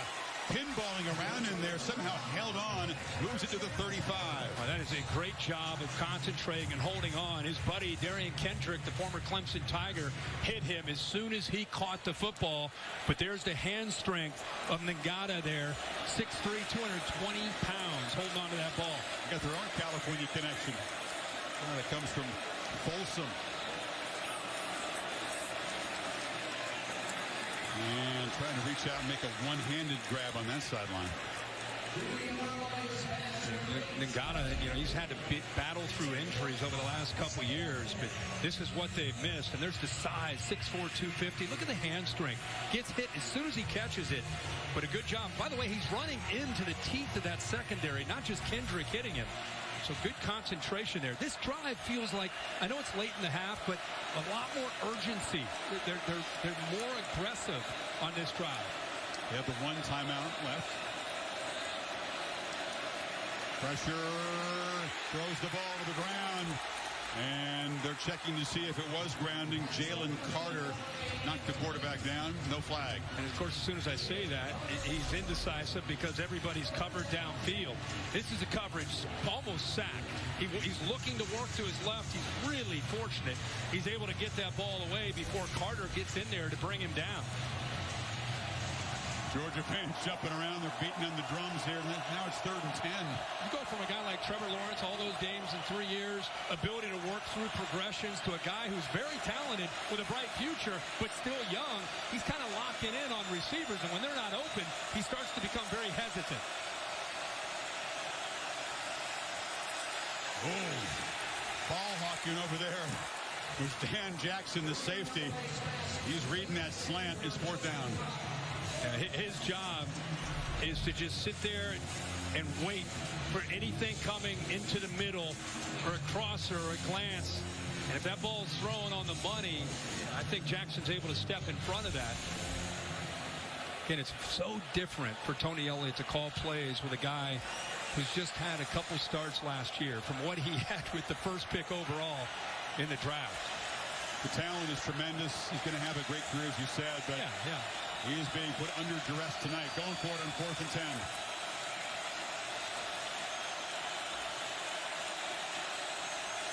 And he was stomping his feet like crazy, trying to get the dogs to jump, and they wouldn't play a game. Offense. 5-yard penalty. So now they'll bring the punt team out. Does it surprise you they didn't run a play? No, it's 7-0, and Georgia has 7 on a pick 6. I mean, it's still, or it's first half. Yeah. I mean, you want to put Georgia back there, let them maybe work the clock and get off the field down 7-0. You go for that there, and you don't get it. You give JT Daniels the ball at the plus 40. At the very least, they're trying to get a field goal. So I think it's a no-brainer. You got to punt this ball away. Well, it would have been their own 42, I guess. But. Yeah, but still, I mean, you're a couple completions. I get it. Got a first it's a night for old school decisions here. Yeah. Spires boots it up. Jackson gets out of the way, and everybody in Georgia just runs away. No one was in with 30 yards of the football that time, and it's a touchback. They couldn't grab it. They were not going to make that same mistake again. That's right. Go back to the Bear for the Affleck answer. I got nothing for you here. What do you got? Well, we asked tonight's Aflac Trivia question, who is the last national champion to lose its season opener, inferring eventual national champion? Got it back to 1983, the Miami Hurricanes. Florida? Blown out by Florida in the season opener, then ripped off 11-0, of course, capped off by that incredible Orange Bowl win over Nebraska. Bear, be honest. He wants to feel better about the Miami loss. Bear is a Miami alum. I mean, you thought it'd be competitive for a half today, right? You thought, Bama's breaking in some new people. You thought it'd be competitive, right? Yeah, you thought it could be maybe like that West Virginia opener a couple of years ago. Alabama maybe starts a little slow, then pours it on. But yeah, that was that Alabama defense. Turns out Bryce Young, that Alabama defense is pretty good. Why would anybody agree to play Alabama in one of those season opening games? I know it's nice for TV. I'm sorry. I know why you guys say that, man. Cook knocked down after a short game. Dogs figure just to bleed this clock out. There's a aggressive pylon cam. Just nose over the plane there. Yeah, E.J. Williams with a good effort, almost able to pin that. But yeah, Georgia's very content. Even though they have not scored an offensive touchdown in a field position defensive game, to be up 7. You figured it would be defensive, but are you still a little surprised how defensive it's been? Yeah, been very surprised. Tigers' streak of scoring in the first half, which was the longest in FBS, will be broken. 90 yards offense for Clemson. And between the two teams, you feel like Georgia and Todd Monken have a little bit more traction. I feel like Tony Elliott and the Clemson offensive staff, boy, they got to go back to the drawing board to try to figure out what they can do to try to move the ball against this defense. Christopher Smith accounting for all of the points in this first half. The 74-yard pick 6. And the Dogs on top. Let's go down to Holly Rowe with Kirby Smart. Coach, your defense has allowed just 1 yard rushing to Clemson in this first half. How do you describe the penetration and the pressure they're getting? Well, we got some good guys up front. They're doing a good job. They're doing some misdirection things. They're not really committing to the run either, so both ways. You guys had an offensive lineman go out early in this, and you've had to really switch people around. How can you get some running game going of your own? Well, we hit some decent runs. That all along. I think DJ has got to run the football. They've got to implement. They can't win the line of scrimmage. You got to run DJ, and then at some point, you got to try to see if he could take himself, try to get some rhythm and some tempo, because when they got aggressive, it seemed to take away some of the aggressiveness of the Georgia defense. They were setting the tone a little bit more. So I think more tempo, and got to get some QB run going. The best plays have been targets to Joseph Ngata. He's made some tough catches in traffic. He has. Just weird to see in the post-ETN era, 0-0 running game. No. Tigers. No, and that offensive line kind of picking up where they left off against Ohio State. They've been whipped up front. Take a look at the Modelo fighting spirit moment. This is after Clemson got the ball at midfield. Play of the half. That's the only points on the board. Christopher Smith made that jump on a third down. He felt the blitz, see the blitz in front of him, expected the ball to come out right at the first down marker, and jumped it. Got his eyes up just in time, knew the ball would be coming, stepped in front of the receiver, and then outran DJ into the end zone for the only touchdown of this game. Now let's see these adjustments that Tony Elliott and the staff have made. First turnover in the career of Uiagalelei. 2 games as a starter and other games mop-up last year for Trevor Lawrence. Pace is the back.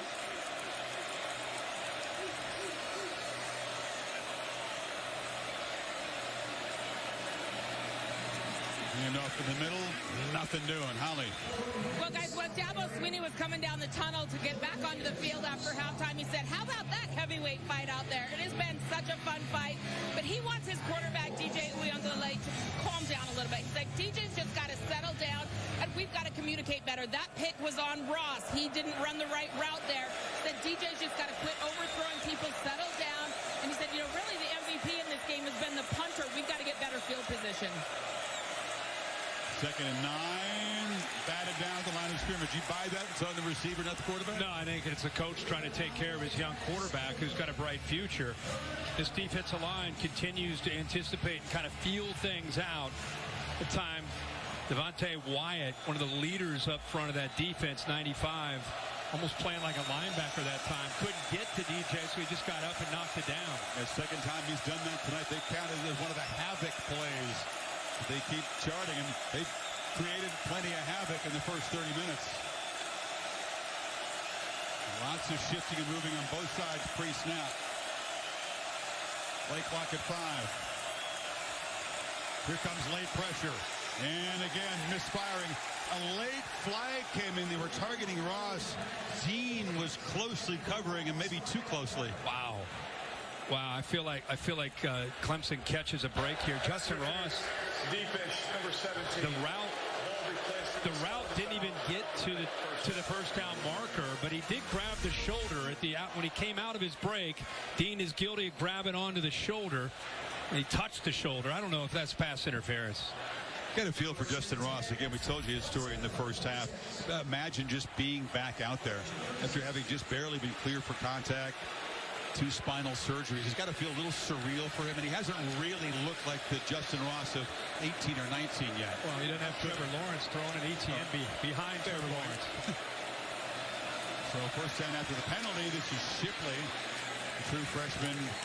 That qualifies as a big play for the running game tonight. Wyatt on the stop. You know, I think besides the obvious, where the defensive line is playing great and the linebackers flying, I think they just really well prepared for a first game. Dan Lanning, the defensive coordinator, and Kirby Smart, they have these guys expecting certain plays, putting them in position to make plays. Late pressure again. DJ on the move, has to just throw it away. You got Lanning. You got, obviously, Kirby Smart defensive mentality. Will Muschamp's helping out, so a lot of defensive brain power over there. Yeah, absolutely. Again, there come the backers again. Backers are getting through. They're getting penetration.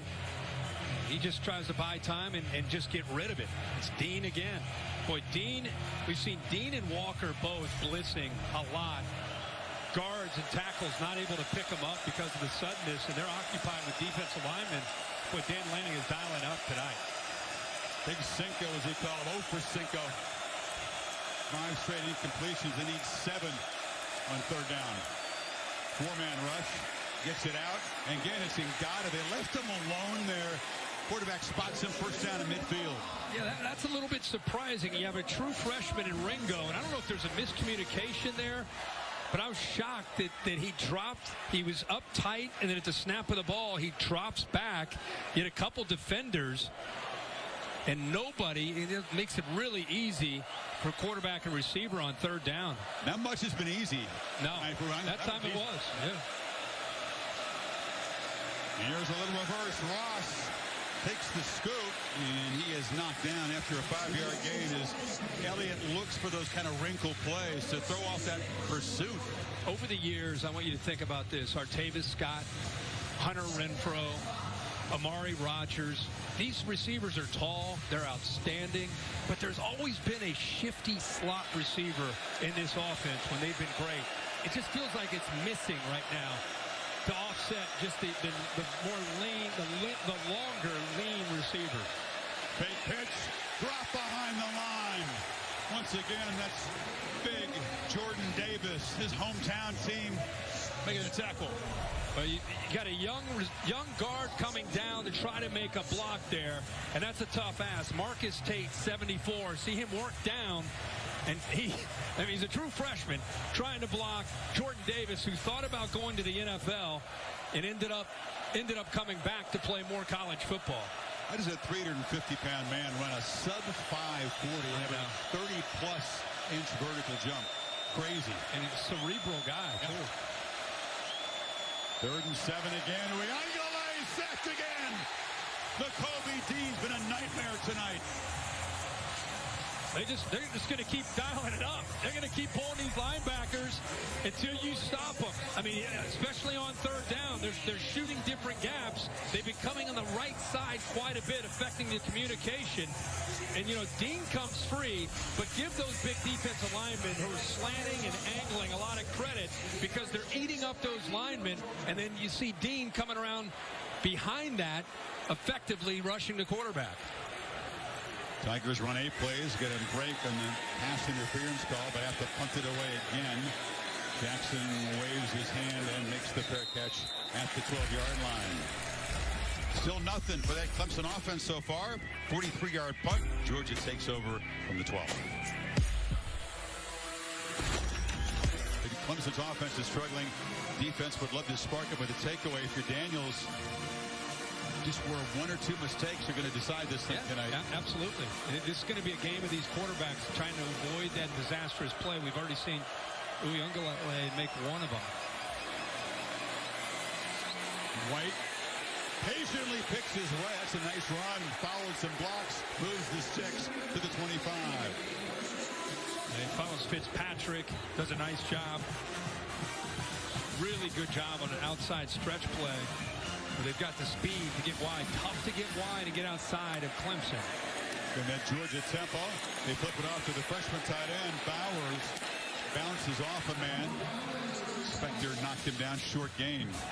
Nice debut for this tight end. How about Bowers? I mean, he's been playing high school football, and tonight, because of the injury to Washington, he gets a lot of opportunities. He had a great camp. One of the great stories that they said of all the freshmen. And I don't know if he anticipated getting this many opportunities tonight, even though he had that great camp. There's some running back in high school as well as tight end. And Napa, that's not one of the areas of California that's known for being a powerhouse producing. No, that's where you go to drink your wine, right? Indeed. This guy's another Californian from Fresno. Kendall Mill. It's amazing how well they do. It's a national brand, Georgia. They go to California for a lot of key guys. Holly? Well, that's right. Brock Bowers out of Napa is really talented, guys. He's really smart. That's what's helped him get on the field. 4.33 GPA in high school. But how about this? He was a triple option quarterback his freshman year. He played outside linebacker, defensive end, return kicks, and punts. Last year played wide receiver and running back. He's literally played everywhere on the field, so I think that's why he was able to pick up this offense. Holly, there's a message there for parents. The versatility, playing all those positions has allowed him now to be a tight end where he's a better athlete. 3rd and 8, Tigers bring some pressure. It's picked up, and it's intercepted. Spector stepped in front of the receiver. And it's Clemson's defense turn to make a play. You had a feeling a mistake might be coming. Yeah, and I think JT Daniels got fooled because he thought Spector might stay to the inside on the tight end. He's right here. Tight end works here. He kind of sinks, and then he works to the outside. I think JT Daniels is thinking he's going to stay with this tight end, which should open things up out here. Instead, watch what Spector does. Works out to the outside, fools JT Daniels, and comes up with a big turnover that the Tigers need. So Clemson will take over at the 33. Trying to finally find the end zone and tie this football game. All right, This is what you wanted. Louis Ungalale, this is their opportunity. It's been a tough night for this offense, but Spector gives them great field position. You got to come away with points.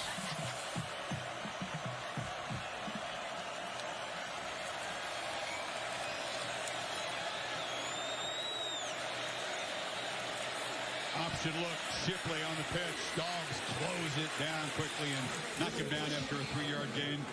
Nolan Smith on the stop. Well, if he's going to run that speed option, he's got to attack the defensive end, Nolan Smith. You're pitching off of Nolan Smith. You can't pitch off of him and then allow Nolan Smith to go out and make the play. The option is about taking that defensive end. Nolan Smith commits to you, then you pitch. DJ didn't run too much option in St. John Bosco. No. But again, in this offense, they got to throw that wrinkle in. Pressure is picked up, trying to buy time, and now he can't escape. There was good coverage. Eventually, the rush got to him at Jalen Carter. 4th sack tonight for the Dogs. This play kind of sums up what's happened tonight with some of the inexperience. You've got a couple guys running the exact same route in the same exact area. That's not good. And it affected the rhythm and the confidence that he had. He's really struggling to come off primary. Look at these guys. There's no one open. You got 2 guys standing next to each other. Nowhere to go with the football. And he's having a hard time working from his 1st to 2nd to 3rd option. He's locking up primary. If it's not there, he's in trouble. 3rd and 16. They're going to squander this great field position. Sacked again. Relentless pass rush. They swarm him.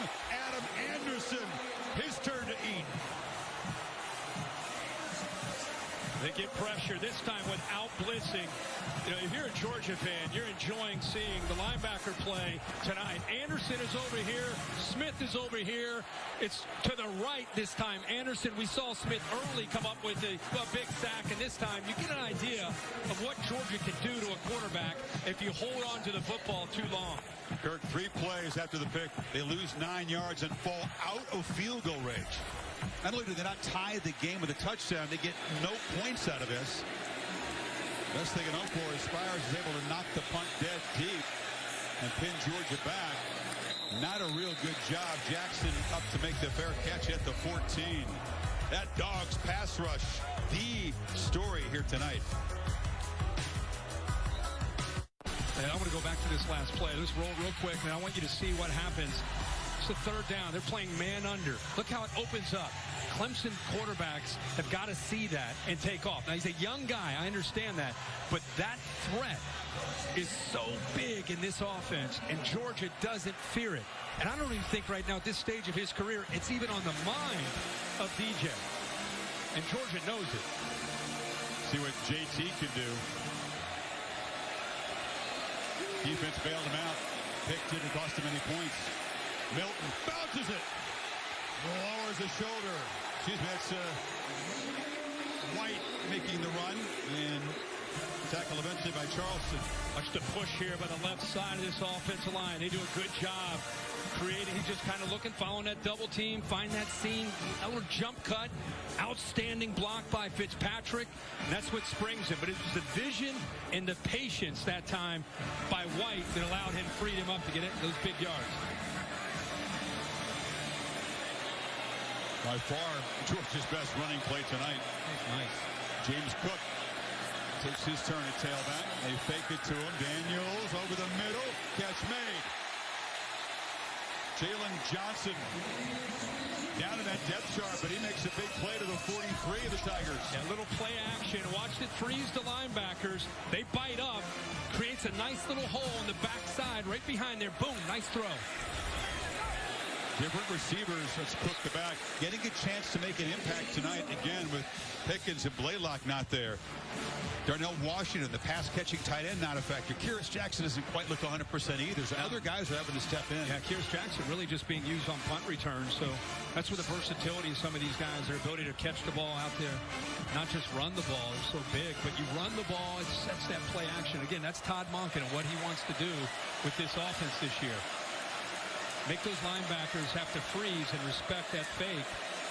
Creates good openings behind that zone. On the reverse, Johnson has a couple blockers, makes a cut, takes a big hit there from Spector, about 3 yards short of the marker.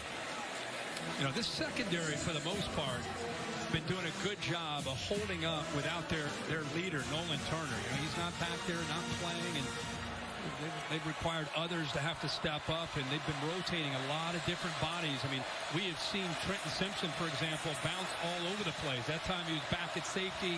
They moved him up now to play kind of that nickel spot. Turner, the top tackler from a year ago, has a hamstring issue. He's played so much football. Milton knifing through. Here comes a flag, a big collision. So first down, but we'll check the marker. It was from the defensive backfield. Landon Sanders slammed into the running back. Well, they're getting outside now in this drive a little During bit. the run, holding, offense, number 9. 10-yard penalty from the spot of the foul. We'll repeat third down. And they got the receiver, Justin Robinson, on the hold. He's trying to get out in front right here. Yep. Locks up 21 Green. But they did a little pin and pull in that condensed formation. The tight end Bowers just blocking the edge, freeing it up to get to the outside. Again, twice now in this drive, they've been able to have some of their better runs. That time, obviously, the hold. But the hold didn't have a whole lot to do with the success of that play. Spot foul. Now to be 3rd and 7. High snap. Daniels gets the ball out quickly. McIntosh fighting. And it's a first down. That was some tough running from the running back. You just said this, Chris. Kyrus Jackson and some of these injuries, they're not out there. So you're asking receivers to go out here and be slot receivers, running backs to be slot receivers. And that's where you can see, again, that the versatility of a guy that can go out there and do that. And you've had all camp to try to work it. But Georgia very fortunate to be healthy enough at running back to move some of these guys that are 3rd and 4th string out and play that slot receiver. That's a great point. Georgia nowhere near the full arsenal weapons. When these guys get healthy later in the year, look out. But right now they're trying to make do and asking guys to play different roles. This is McIntosh, the familiar running back position. They're starting to get downhill now. And you knew after a couple times we've seen this that they're going to go back to this. They're using that, again, that condensed formation. They're bringing everybody in, using different bodies. That time they tried to use Burton to kind of seal it and then get Bowers out to the outside with McClendon, the right tackle. And have we seen them all night have running lanes? No, we haven't until this drive. This is the first real true drive tonight by either team. They've moved it 63 yards. Again, play action off of that now sets it up. Safeties and linebackers start getting caught up worrying about run. Take it to White. Lob it to the edge, and no chance. Here comes the flag. Mitchell was being grabbed by Sheridan Jones. Pretty much a no-brainer on the call this time. Mitchell, a freshman. Jones just completely locked him up and grabbed onto him there. For both passing games, pass interference calls have been among their most effective plays tonight. That's right. I mean, but it moves the ball inside the 10. 1st and goal, Georgia. Trying to make this a 2-score game. The way this game has felt, we talk about a red zone, the importance of red zone for a defense to try to bow up. Touchdown here with the way their offense is played could be devastating for Clemson. Play action, Daniels flips it, and was it tipped at the line? It was. Xavier Thomas, 3, climbed the ladder. You know, he had such a troubled season in 2020 with COVID and just really was not able to contribute the way he had hoped and went up to 290 pounds, dropped back down, got over COVID, 265 pounds, has had a great offseason, a great camp, is locked in, and that time not necessarily getting to Daniels, but that time, if he doesn't get a hand on that, that's some yardage there for Georgia. 3 receivers to the left on 2nd down. They get it back into the boundary there, and Burton into traffic, gets down inside the 5. Goodrich on the tackle. 3rd and goal. That's a simple play that you're going to give the ball to a guy that can be dangerous with the ball in his hands, and you got a couple tight ends in front of him that are picking up some good blocks. And Clemson able to get off of those blocks and keep him out of the end zone. Remember, we just said pivotal point in the game for the Clemson defense. That's a huge 4-point play potentially. White's the back.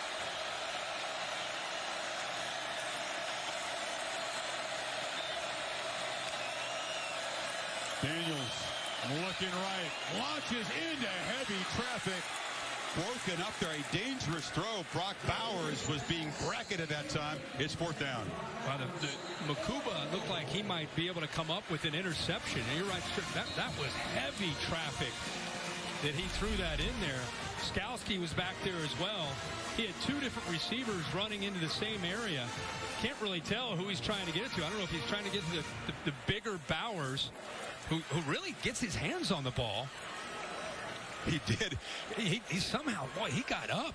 He did, but Smith didn't do him any favors. His teammate kind of knocked it into him as he was trying to grab the ball. 4 guys within a phone booth, basically. But the Tigers do get the stop. Lesney missed earlier. This chip shot, crucial from 22 yards to make it a 10-point game. And he drives it through. First long drive of the night. 11 plays, 81 yards, 10 zip dogs. This is more than just a building. It's an AI-powered investment firm with billion-dollar views. A cutting-edge data security enterprise. Yes, with a slide. A perfect location for the world's first 1-hour delivery. An inspiration for the next workout cult. And enough space for a pecan-based nutrition bar empire. It could happen because there's space for any dream on LoopNet, the most popular place to find a space. Hi, I'm Reese Davis, host of ESPN's College Game Day, here with Sling to help some fans make their signs. It's a short kick, and Shipley's going to have a chance from the 5. And the freshman knocked down to the 23. Well, for us, part of return to normalcy is having the All-State bus and Curtis Wilson back on the job. Here he is in Charlotte. What's your All-State celebration moment today? Well, we've been watching football since Thursday night. We watched it yesterday, watched it a lot today. I think this game in Madison, this is a tough ask for Penn State. To go on the road, Camp Randall, sold out. I don't care if it was pretty or it wasn't. That is a great win. Think about how last year started in Bloomington. Remember that play that was reviewed? Oh, yeah. Did Penix get in? Did he not? Ended up being a devastating loss they've struggled to recover from. This time, they find a way to win it on the road. So that's the big celebration. Tremendous defensive effort on the road. Uyunglele now a little extra urgency, Kirk, now that they're down double digits here. That's Galloway making the catch for a short gain. Yeah, quick throws, get the ball out. Again, what I've seen tonight from him, this guy has tremendous upside. We know about his future, but he's still a young guy, and he's struggling right now to come off primary if it's covered and work through it. And also, the offensive line has struggled at the line of scrimmage.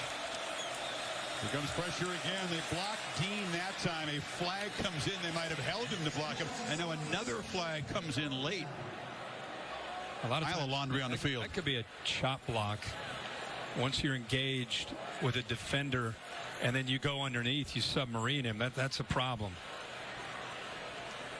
Kobe Pace, the back is the man. That Pace is actually chop block. Yeah. Offense number 65 and 20. Pace is the one that submarined and committed the foul. You see the blitz right here. Once he gets locked up, you'll see 20 submarine. Brockhorst does a good job right there trying to hold up, but then once you're engaged and another offensive player goes down low, it's a chop block and a personal foul. And it's been hard to try to stop Dean from getting in there tonight. That time they broke the rules to do it. You know, we watched him last year. We knew what he could do. I just feel like with Monty Rice out of the middle, his leadership and his playmaking ability, it's his turn, right? Yep. He's going to a different level. And again, if you're a Georgia fan watching 17 right now, you've loved him, and now you're really starting to appreciate. Remember, this guy's a leader. This guy's at a very different level. He's a 4.0 engineering student. And coaches will say, we're watching film, and he's like, well, I got a big engineering test tomorrow. It's like, oh, well, you do you, man. You go do your thing. He uses part of the brain power on the football field, too. Absolutely. Serious leader and a tremendous athlete. 2nd and 18. Uyunglele hesitation and just plows forward for 4 or 5 yards. Holly? Well, you're talking about how smart Nakobe Dean is. I talked to him this week about his academic workload. He's actually taking a machine design class and mechanical engineering level 200 classes right now. He's doing that in addition to his football work. And you can just see how smart he is out here on the field. He's telling everybody else what to do. I've seen him correct guys several times. He also knows the angles. I just think there's something in that engineering smarts that's helping him. He is not only leading Holly tonight, he's been the dynamic playmaker, blitzing often and finding those creases to get into the backfield. What do they got on 3rd and 14? No protection again. Sack off the edge. Trayvon Walker joining the party. A 6th sack. And they do a little twist stunt from inside and outside. The left side of Clemson's offensive line right here struggles. You'll see it work in, and then on the outside, he's able to work back into the middle, affecting the communication, and ends up getting in.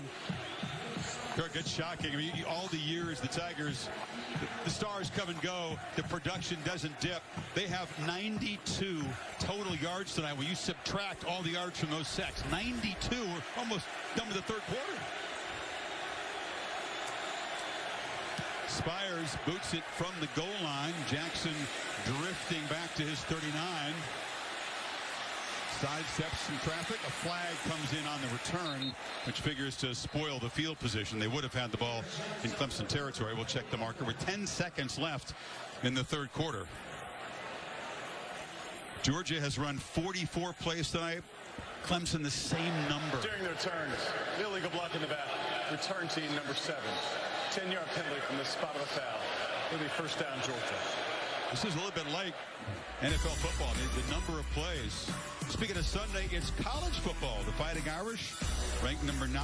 Jack Cohn, the ex-Badger, taking over at quarterback, visiting Tallahassee at 7:30 Eastern time. And then on Monday, Labor Day, back to Atlanta, Louisville Cardinals and the Rebels of Ole Miss. You'll be there along with Reese Davis on that call. ACC teams involved 5 consecutive days from Thursday to Monday. Yeah. Lane Kiffin now with COVID, he will not be able to be there to be able to coach in person. So we'll see how that impacts that game. We talked about the Penn State game for so many years. It's been championship teams playing explosive offense, 50 points a game. LSU, these Clemson offenses, Alabama. You felt that 21 might be a much more defensive year. We're seeing early signs of it. Why? Yeah, I just thought before the season started that would be my trend this year, and it has everything to do with COVID restrictions a year ago. It impacted defenses more than the offense. They didn't have spring ball. Defense is about continuity, playing together, being with each other, and they couldn't do it a year ago. This year they can. Daniels rolls out, finds Bowers again, and the young tight end is having a heck of a debut. 1st down near midfield. Yeah, he snuck behind James Skowski, and all of a sudden, starting to see this quarterback, JT Daniels, starting to find some answers to this athletic defense. So that has a lot to do with outside. They're starting to attack. Welcoming back one of the best parts of college football, the student sections. The Moss Student Section of the Year contest has returned. ESPN.com/Taco Bell to see how your school can compete. Beginning of the final quarter. Dogs from their 48 up 10. And off inside to White. What I'm excited about, Kirk, the return of all the things around the games that were missing last year. Both bands out here putting on a great halftime show. The commitment that these folks make. You know, they practice and train like football players do. I know it's a little different, but the commitment isn't different. I'm a marching band guy. I mean, I love the marching bands, and I think it's one of the things that, again, separates college football. You know, the college football, it's a sense of community, the tailgating, the student bodies, the cheerleaders, the band. Boy, did we miss that. Soundtrack wasn't here last year. We were trying to pound away the middle. This is White for a short gain. It's going to be 3rd and 4. Spector on the stop. This Clemson defense is doing everything they can to keep them in this football game. But at this stage of the game, down by 10. Not only are they trying to hold up on 3rd downs for Brent Venables, they're trying to create a turnover. I mean, they did it once, and the offense wasn't able to capitalize. But almost feels like the only way Clemson's going to score tonight is the defense is going to have to make a play. If you count that punt that touched a man's foot, that's technically a turnover. They've got nothing out of the two takeaways at all. And they had great field position both times. It's true. Daniel swarmed and sacked. This time it's the Clemson pass rush getting after the quarterback. Big Miles Murphy like a freight train. They bring pressure, and Murphy's going to work all the way around. Man-to-man, Brent Venables is playing a lot of zone. This time he brings a twist of his own. Poor communication up front. I think it surprised them. He hasn't shown a lot of that kind of pressure, but at this stage of the game we just talked about, running out of time, need a stop, need a big play, and they get it from Murphy. The Georgia fans would be excited that we're now in the fourth quarter. That's the first sack that they've given up to this Clemson pass rush. Tigers does their job, though. The defense does its job. This week's college football rankings brought to you by PlayStation. This is the AP poll. I said earlier that I think the winner of this game, great chance to move up to number 2. Oklahoma escaping against Tulane. Yeah, I think Oklahoma, it was almost like they got up big, and then they, like last year, they took their foot off the gas and almost caught them. Alabama was just at a different level. All the teams that played, they looked incredible. All right, Clemson, how many more possessions will they get? Down 10, backed up, pass rush again. Uyunglele escapes. At least he doesn't get trapped behind the line, able to get about 4. He just reminds me of a young guy whose mind, you know, sometimes you watch a guy like a Trevor Lawrence or a Joe Burrow, and the game looks like it's slow, like the game is slowed down. This is an example where the game is fast. It's almost in fast forward. The coverage, everything he's seeing, it's happening so fast. And against a good defense, it's a bit overwhelming for him. Off the play action, back pedals, delivers underneath, but they are all over tight end there. Tyndall. And there's just nothing that's threatening this defense downfield. They're sitting back with 2 safeties, nothing at all, so it allows these linebackers and the safeties to let them hit these little dinks and dunks and then just rally. Let them make the catch, use your athletic ability. Well, they're 3 for 12 on third down, and 5 of Georgia's 6 sacks have come on third down. Is the pressure going to come from out here, or is the pressure going to come from the backers? Then Jay Dixon, hadn't had a touch tonight, is now in the game at running back. And false start. Now it's going to get even tougher on third down, Kirk. They didn't hear the whistle, ended up knocking down the quarterback. Caught a break there on the false start. Dabo's upset because they hit his quarterback. They did. They didn't hear the whistle. Yeah. Prior to the snap, false start, offense, number 71.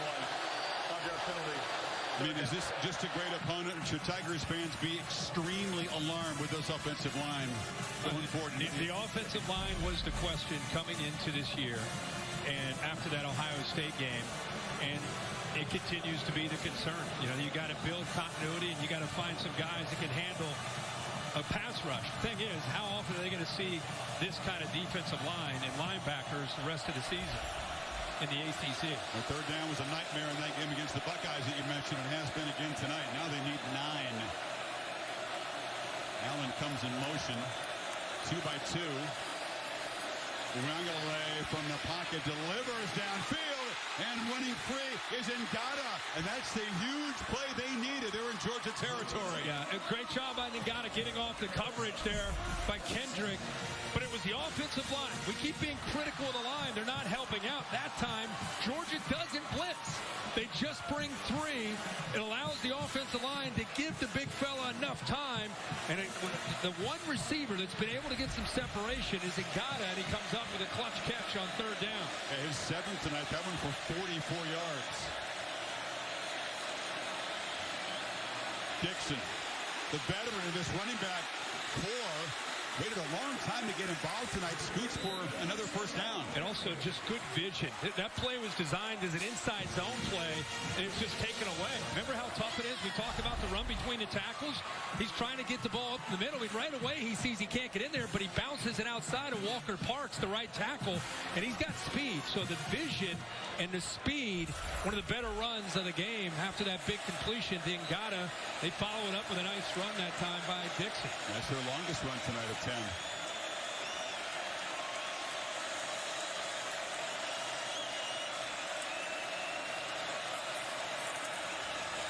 Pump fake to the edge, throw across the middle. It's high. Gathering it in is Allen. Ball looked like it was deflected.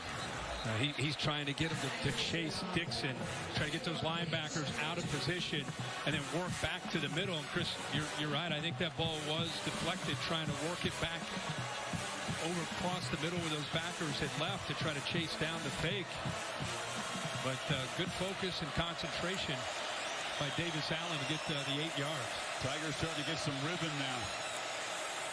Chunks of yardage, finally. 2nd and 2, out quickly. Catch made on the edge by Ladson. Speedy receiver takes a shot. We'll move the 6 again to the 20. That time you saw Brini on a blitz. It's actually exactly what Clemson wanted. He came from the field to the left. There he is right there. He's coming on the blitz. Get it out quick, which they do. It's 2-on-2. You got to make better blocks. You got to give Ladson a chance. Give Kendrick, a former Clemson Tiger, credit getting off of that block and making a tackle just for a short gain. They pick up a first down, but it could have been a big gain with 2-on-2 out there. This time, plenty of time. Uriangalele shows the arm strength and an absolute wrestling match. Ringo just tackled Ladson in the end zone. That's a true freshman out on an island. And as you said, I don't think that ball had a chance to Ladson, but his instincts were to just try to bring the receiver down, which is not good to do, obviously, in coverage. It's a tough matchup on the edge. Defense, number 5. 15-yard penalty from the previous spot. Automatic first down. So Clemson marching deep into the red zone for the first time tonight. Progressive pylon for him. Shows you another angle. That's a nice takedown. It's 2 points. They've moved the ball. Now you have to punch it in. You got to give 9.5 minutes to go. Doesn't it feel like they're down 30? It's 10-0. 10-0 at 9.5 minutes to go. It moved at 82 yards.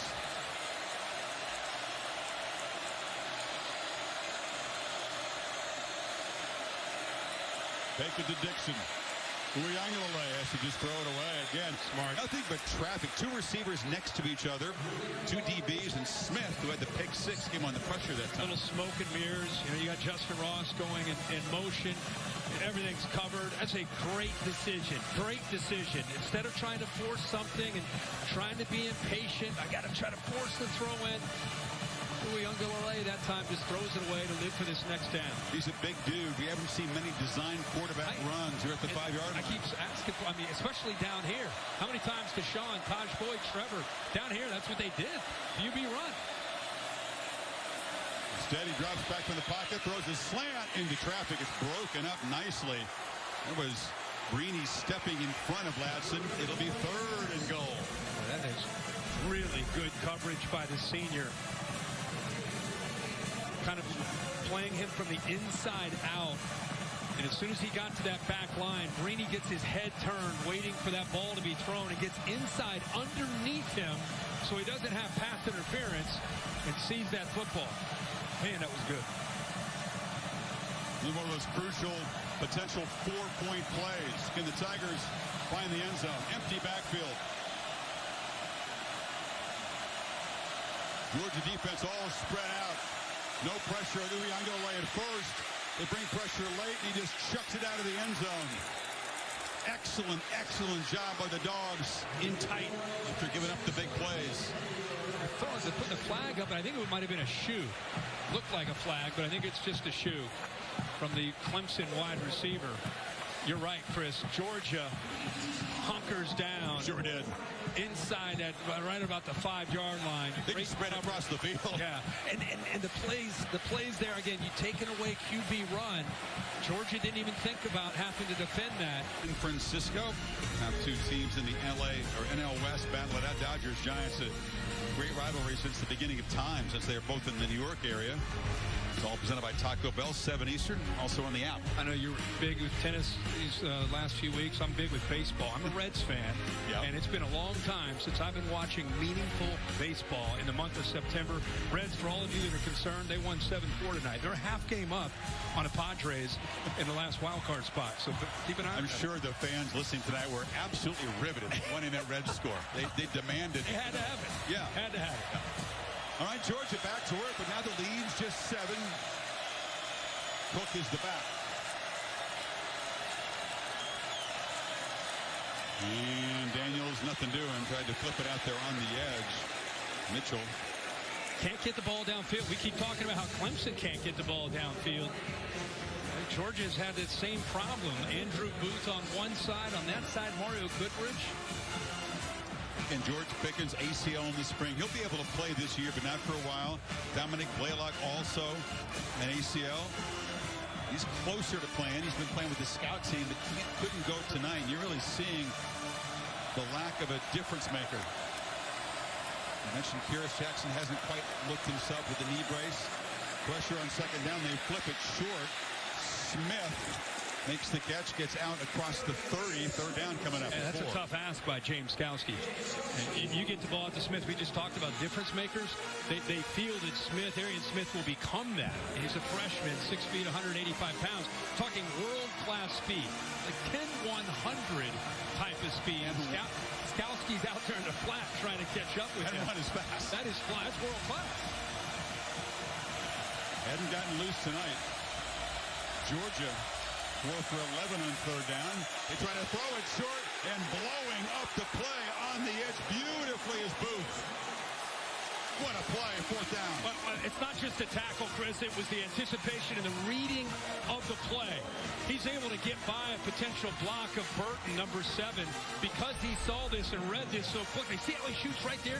Gets underneath Burton. Burton never had a chance. So he makes the tackle, but it was the recognition, the quick read, and how quick he was able to make a decision to get up there. It was a quick drive. Dogs not able to eat much clock. We'll have to punt it away here. It's a low boot, but it drives Taylor all the way back inside the 25. And he's able to scoot forward for a return through the 35 as the tempers begin to flare on that far side in the Tigers bench. There must have been a big hit there, a little hit towards the end. I think the reaction there from the bench, they're trying to get a call of a late hit on Taylor. Was it a horse collar? I think it was just the fact that it was well after he was out of bounds. Good look. Snappers down there trying to get down. Dean's down there, who's had a big night as a linebacker. Dean's up hitting him. Dean hit him in the head. We haven't had much. Dabo is fired chippy up. department. He was right in front of him. Yeah. This game has been played, I'd say, at a pretty clean level. Fierce, hard-hitting, not a lot of chippy stuff. The punt, therefore there's no running into the kicker. Result of play, first down. They did get close to it. I guess they actually got a piece of that low football. Dabo cannot believe there wasn't a personal foul from this SEC crew. See how close they came to getting that.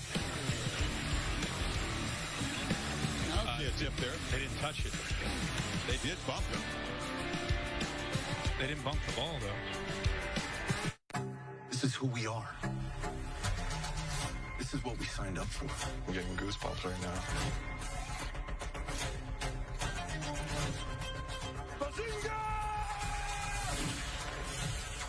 Are you like retired from rap or something and nobody told me? There can only be one supreme leader. Something weird is going on, and I want to know what it is. It's a completely different episode every time. Different cast, different everything. Somewhere inside of him is the answer to how this all happened and how we fix it. You're good thieves. Best in town. Thank you. It is a small town. You've heard all the stories about what happened here, right? Yeah, like Amityville Horror on crystal meth.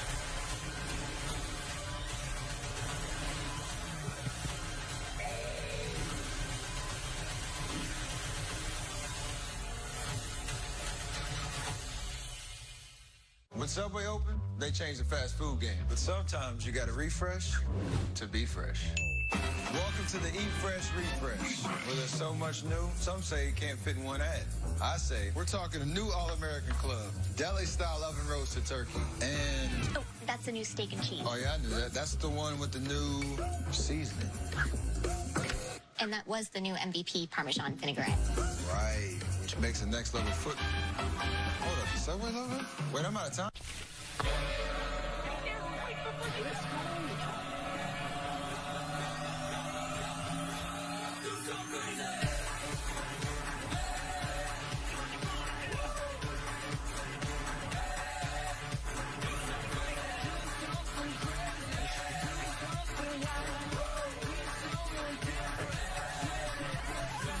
Feel the spark again in our powerful hybrids.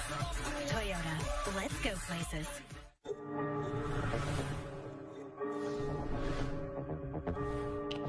Feeling lost. Help? Do it, moves. Put yourself out there. It's okay to be lost.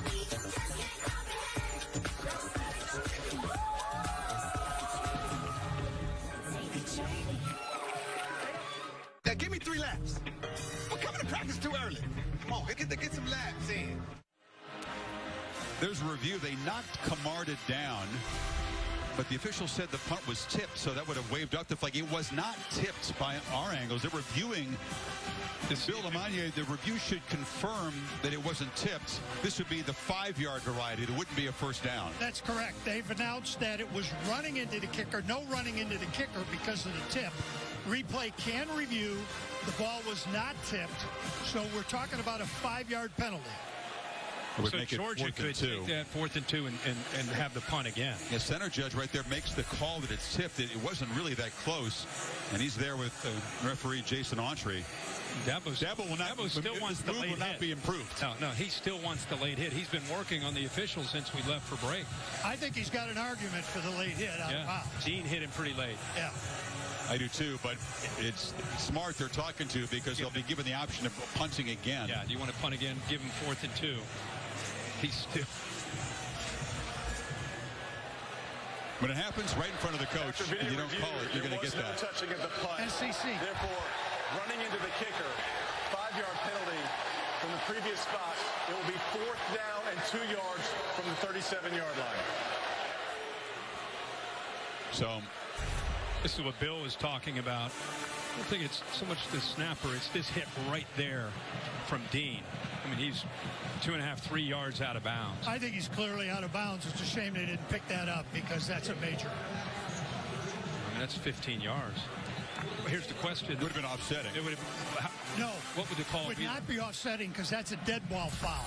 So you'd have the live ball foul for the running into the kicker, and then push after that, you go forward 5, then you're going to go back 15. Yeah. Right, but it wouldn't be Clemson ball with the improved field position. It would be a re-kick. Yeah. No, you'd be back 15 yards from basically the 33-yard line. And of course, targeting could have come into play there had they chosen to review that. Involves Dean. Is that a monster game tonight? So Camarda out again.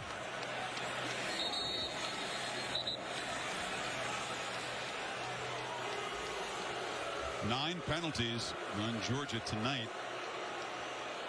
6 on Clemson.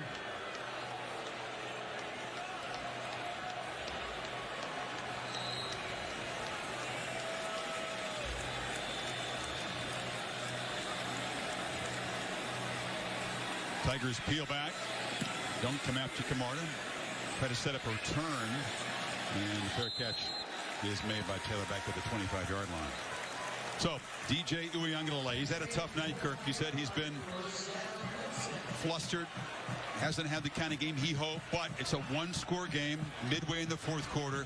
A chance to make up for all that with some late heroics. Absolutely. And you think the more he's seeing in the defense, the more he's starting to understand what they're doing. But keep in mind, he needs help. I mean, I just keep waiting for him to use his frame at 250 pounds, and if they're playing man or he's got a lane to run, take off and help himself. But we've not seen much of that at all tonight.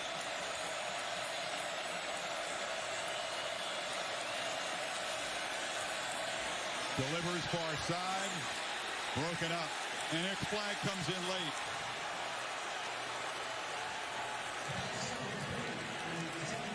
The reason a flag comes in there is he never really located the football. Defense, number 9. Ball be placed at the spot of the foul. Automatic first down. It's a mere speed. Trying to get behind him.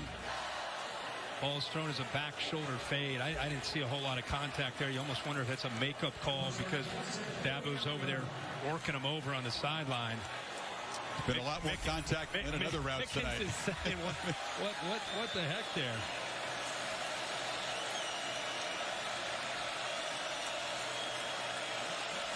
Dog show pressure. Youngale rolls and has to lob it away. No chance to make a play on the edge. They went back testing speed again to the back Dixon. So again, this is the inexperience. You know, when you think you're going to hit a wheel route down the sideline, you get excited about it, you think it's going to work, and you just lock in. You lock in. You lock in. You telegraph, and then you float it. Lucky threw that away where the defender could not make a play on the ball because floating it up there, the safety easily, if that ball's in play, makes an interception. But he brought the safety over by just staring it down the whole time. And Ngata is set out to the right. He's been the key target tonight. And they try to get it to him in traffic, and he makes the catch. If you're the Dogs, you're looking for number 10. He's been the playmaker tonight. Yeah, and one way to try to capitalize, Tony Elliott's saying, you know what? Instead of trying to defend these guys, blitzing these backers, why don't we just bring a receiver, line him up from the outside, and just bring him into the middle where they're vacating by blitzing, and just throw these little passes into the middle of that defense. And Ngata's almost built like a tight end with his size. Strong hands, too. His catches have been in traffic tonight. 3rd and 2 from the pocket. Short pass. And fighting and stretching the ball for a first down there is Braden Galloway. So Clemson on the move now in Georgia territory by the nose of the football. Good recognition that time by DJ. They blitzed the linebacker Walker, who was right across from Galloway. Looked like he was in coverage. He ends up blitzing. Safety was way off the line, so a little outcut gives him a chance to get the ball out quickly with that soft coverage and get a first down.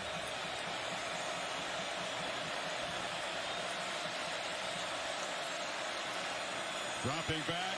And pressured and dropped again is Uyunglele. They get him for a 7th time tonight. They are so strong in the middle. Jordan Davis is lined up here. Watch how he just uses his power. 6'6", 340 pounds. He rips right through 2 offensive linemen. And what I love about a 340-pound guy is that he was relentless in his effort. He did not give up on it. Actually attacked the football and almost got it away. But it wasn't just him being big and strong. It was athletic ability and a never-give-up attitude there that got that sack. That symbolizes his skill set, doesn't it? Now, Uyunglele takes off finally. There you go. Zion run a little delayed. He bulldozes to the 45-yard line. They'll need 5 on 3rd down. Those linebackers are thinking, what? 5's running? We haven't seen that all game. And again, if you're wondering how they're going to use him in the running game, you would think because at 250, he's not going to be Trevor Lawrence, who could get close some ground in a hurry with that gait or those strides, or Deshaun. It's more almost like a power runner, like you just saw right there. Getting down inside of 5 minutes. Is this 4-down territory? 2 plays here to get the 5 yards? At 5 minutes to go, 3 timeouts, I'd be surprised. Here comes the pressure. They pick it up. Ball out. Catch made. No, incomplete. Galloway had his hands on it, could not hold it. And Scene was there to make a clutch play. And now it's decision time for Dabo. 4th and 5. Give Scene a lot of credit, man. That was a big-time play. Galloway is a very talented receiver as a tight end. and he does a nice little whip route, comes back underneath, and as soon as he has the ball in his hand, 16's able to get up there and knock it right there with his hand. Gets his hand on the ball to dislodge it. He looks like he is going to go for it. Yeah, Sweeney put some chips in the middle of the table here. They need 5.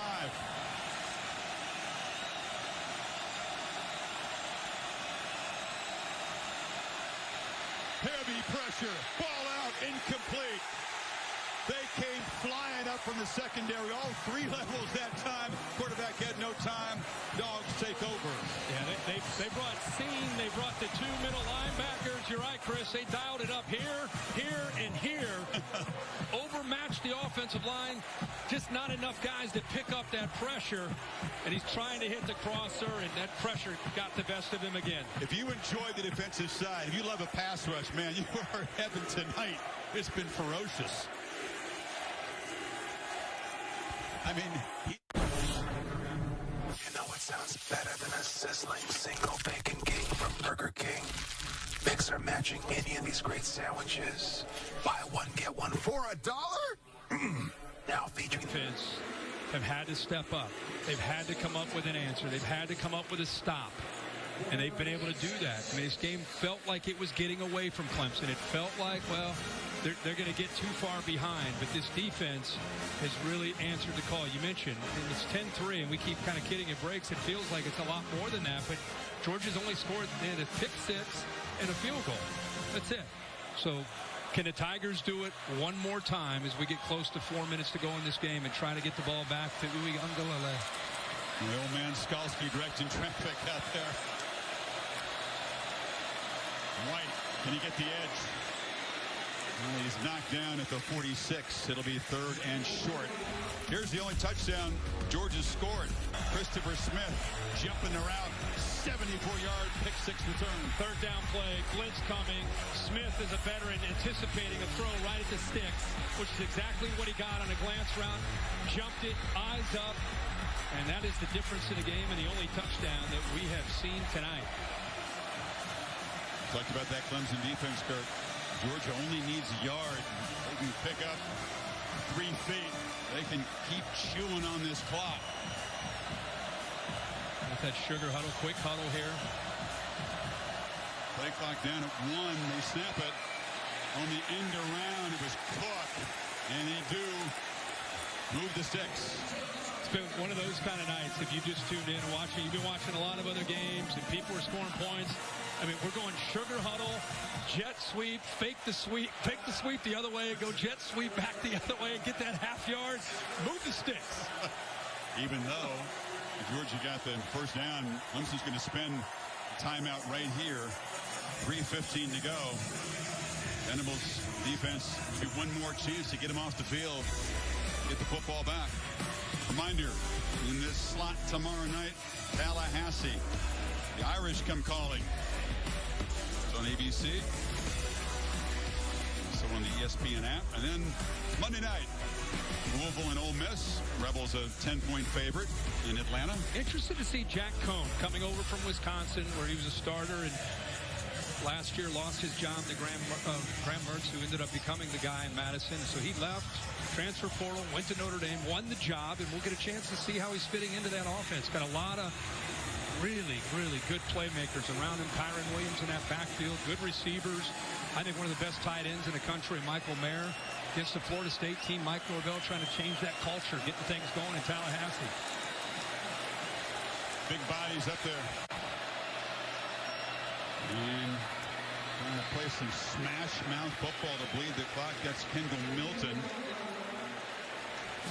Clock rolling. It'll be inside of 3 minutes. Yeah, holding on to those 2 timeouts. Venables almost halfway out of the field, communicating, making sure everybody's on the same page. May have been a busted gap. And right now they are just trying to shoot gaps. Brazee was there. He beat his man, got into the backfield, but a pretty good job of getting around him to get some positive yards to set up a 2nd and 6. And Daniels in no hurry, obviously, trying to milk that clock. They're just standing in the huddle, watching the play clock tick down inside of 7. Now they'll run up there quickly. Once again, end around Cook. makes a cut, and he's knocked down about a yard short of the marker. They're also kind of in fringe field goal range for Podlesny if they want to try a long one to pretty much ice the game. That would be in play here. But these tight ends are working from Georgia. Doing a really good job. Both Fitzpatrick and Brooke Bowers helping set the edge on some of these outside runs. Let's go back to Kevin Negandhi, get an update from the Rose Bowl. Your UCLA Bruins against LSU. There's no way they're still hanging in. Herbie's UCLA Bruins continue. This is DTR to Chase Cota. Right now, it's 21-10 UCLA. Also, over on ESPN, updating you right now. Early in this one, the first quarter, BYU Arizona is scoreless. Chris, Herbie, back to you. Got to get in front of these bold predictions. You can't react to UCLA beating LSU and going, what's going on over there in Brentwood? These boys are playing ball. You got to try to... It's Westwood. Or Westwood, not Brentwood, Westwood. But you got to take a little bit of a chance. Well, once in a while, you stumble into one. Out there, Westwood, Brentwood. Westwood. But tonight's in Pasadena. All right, here's a big one. I actually saw some UCLA fans in the stadium, which is exciting. That's good. In a yard. Move the sticks again. White is the bat. He's got it. And he's got a first down. Running physically, banging down to the 25. And the Georgia fans and the Bulldog players can feel it now. Skowski just missed getting into the backfield. Watch him at middle linebacker. He shoots and just misses. And really good cut by White. Felt him there in the hole, gets around him, and then takes on Spector, gets off of him and Goodrich. Hard running that time by White. It's taken a long time for the Dogs to get this running game going, but they have come up with this 4-minute offense opportunity to pound away, to kill this clock and get the W, and so far up to it. Again, using almost the entire play clock. And then now, a little too close for comfort, so they will take a timeout, minute 44 to go.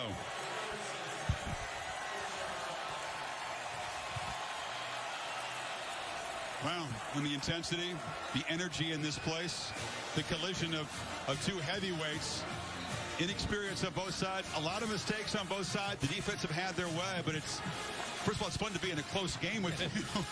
It's fun to be in a close game. I don't think we had one last No, we did not.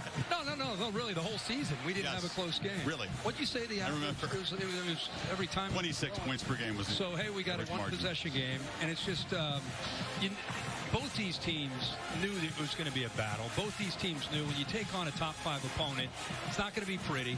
It's going to be a grind. There's going to be some tough moments. No matter what happens, you win, you lose, you're going to grow and develop and keep growing.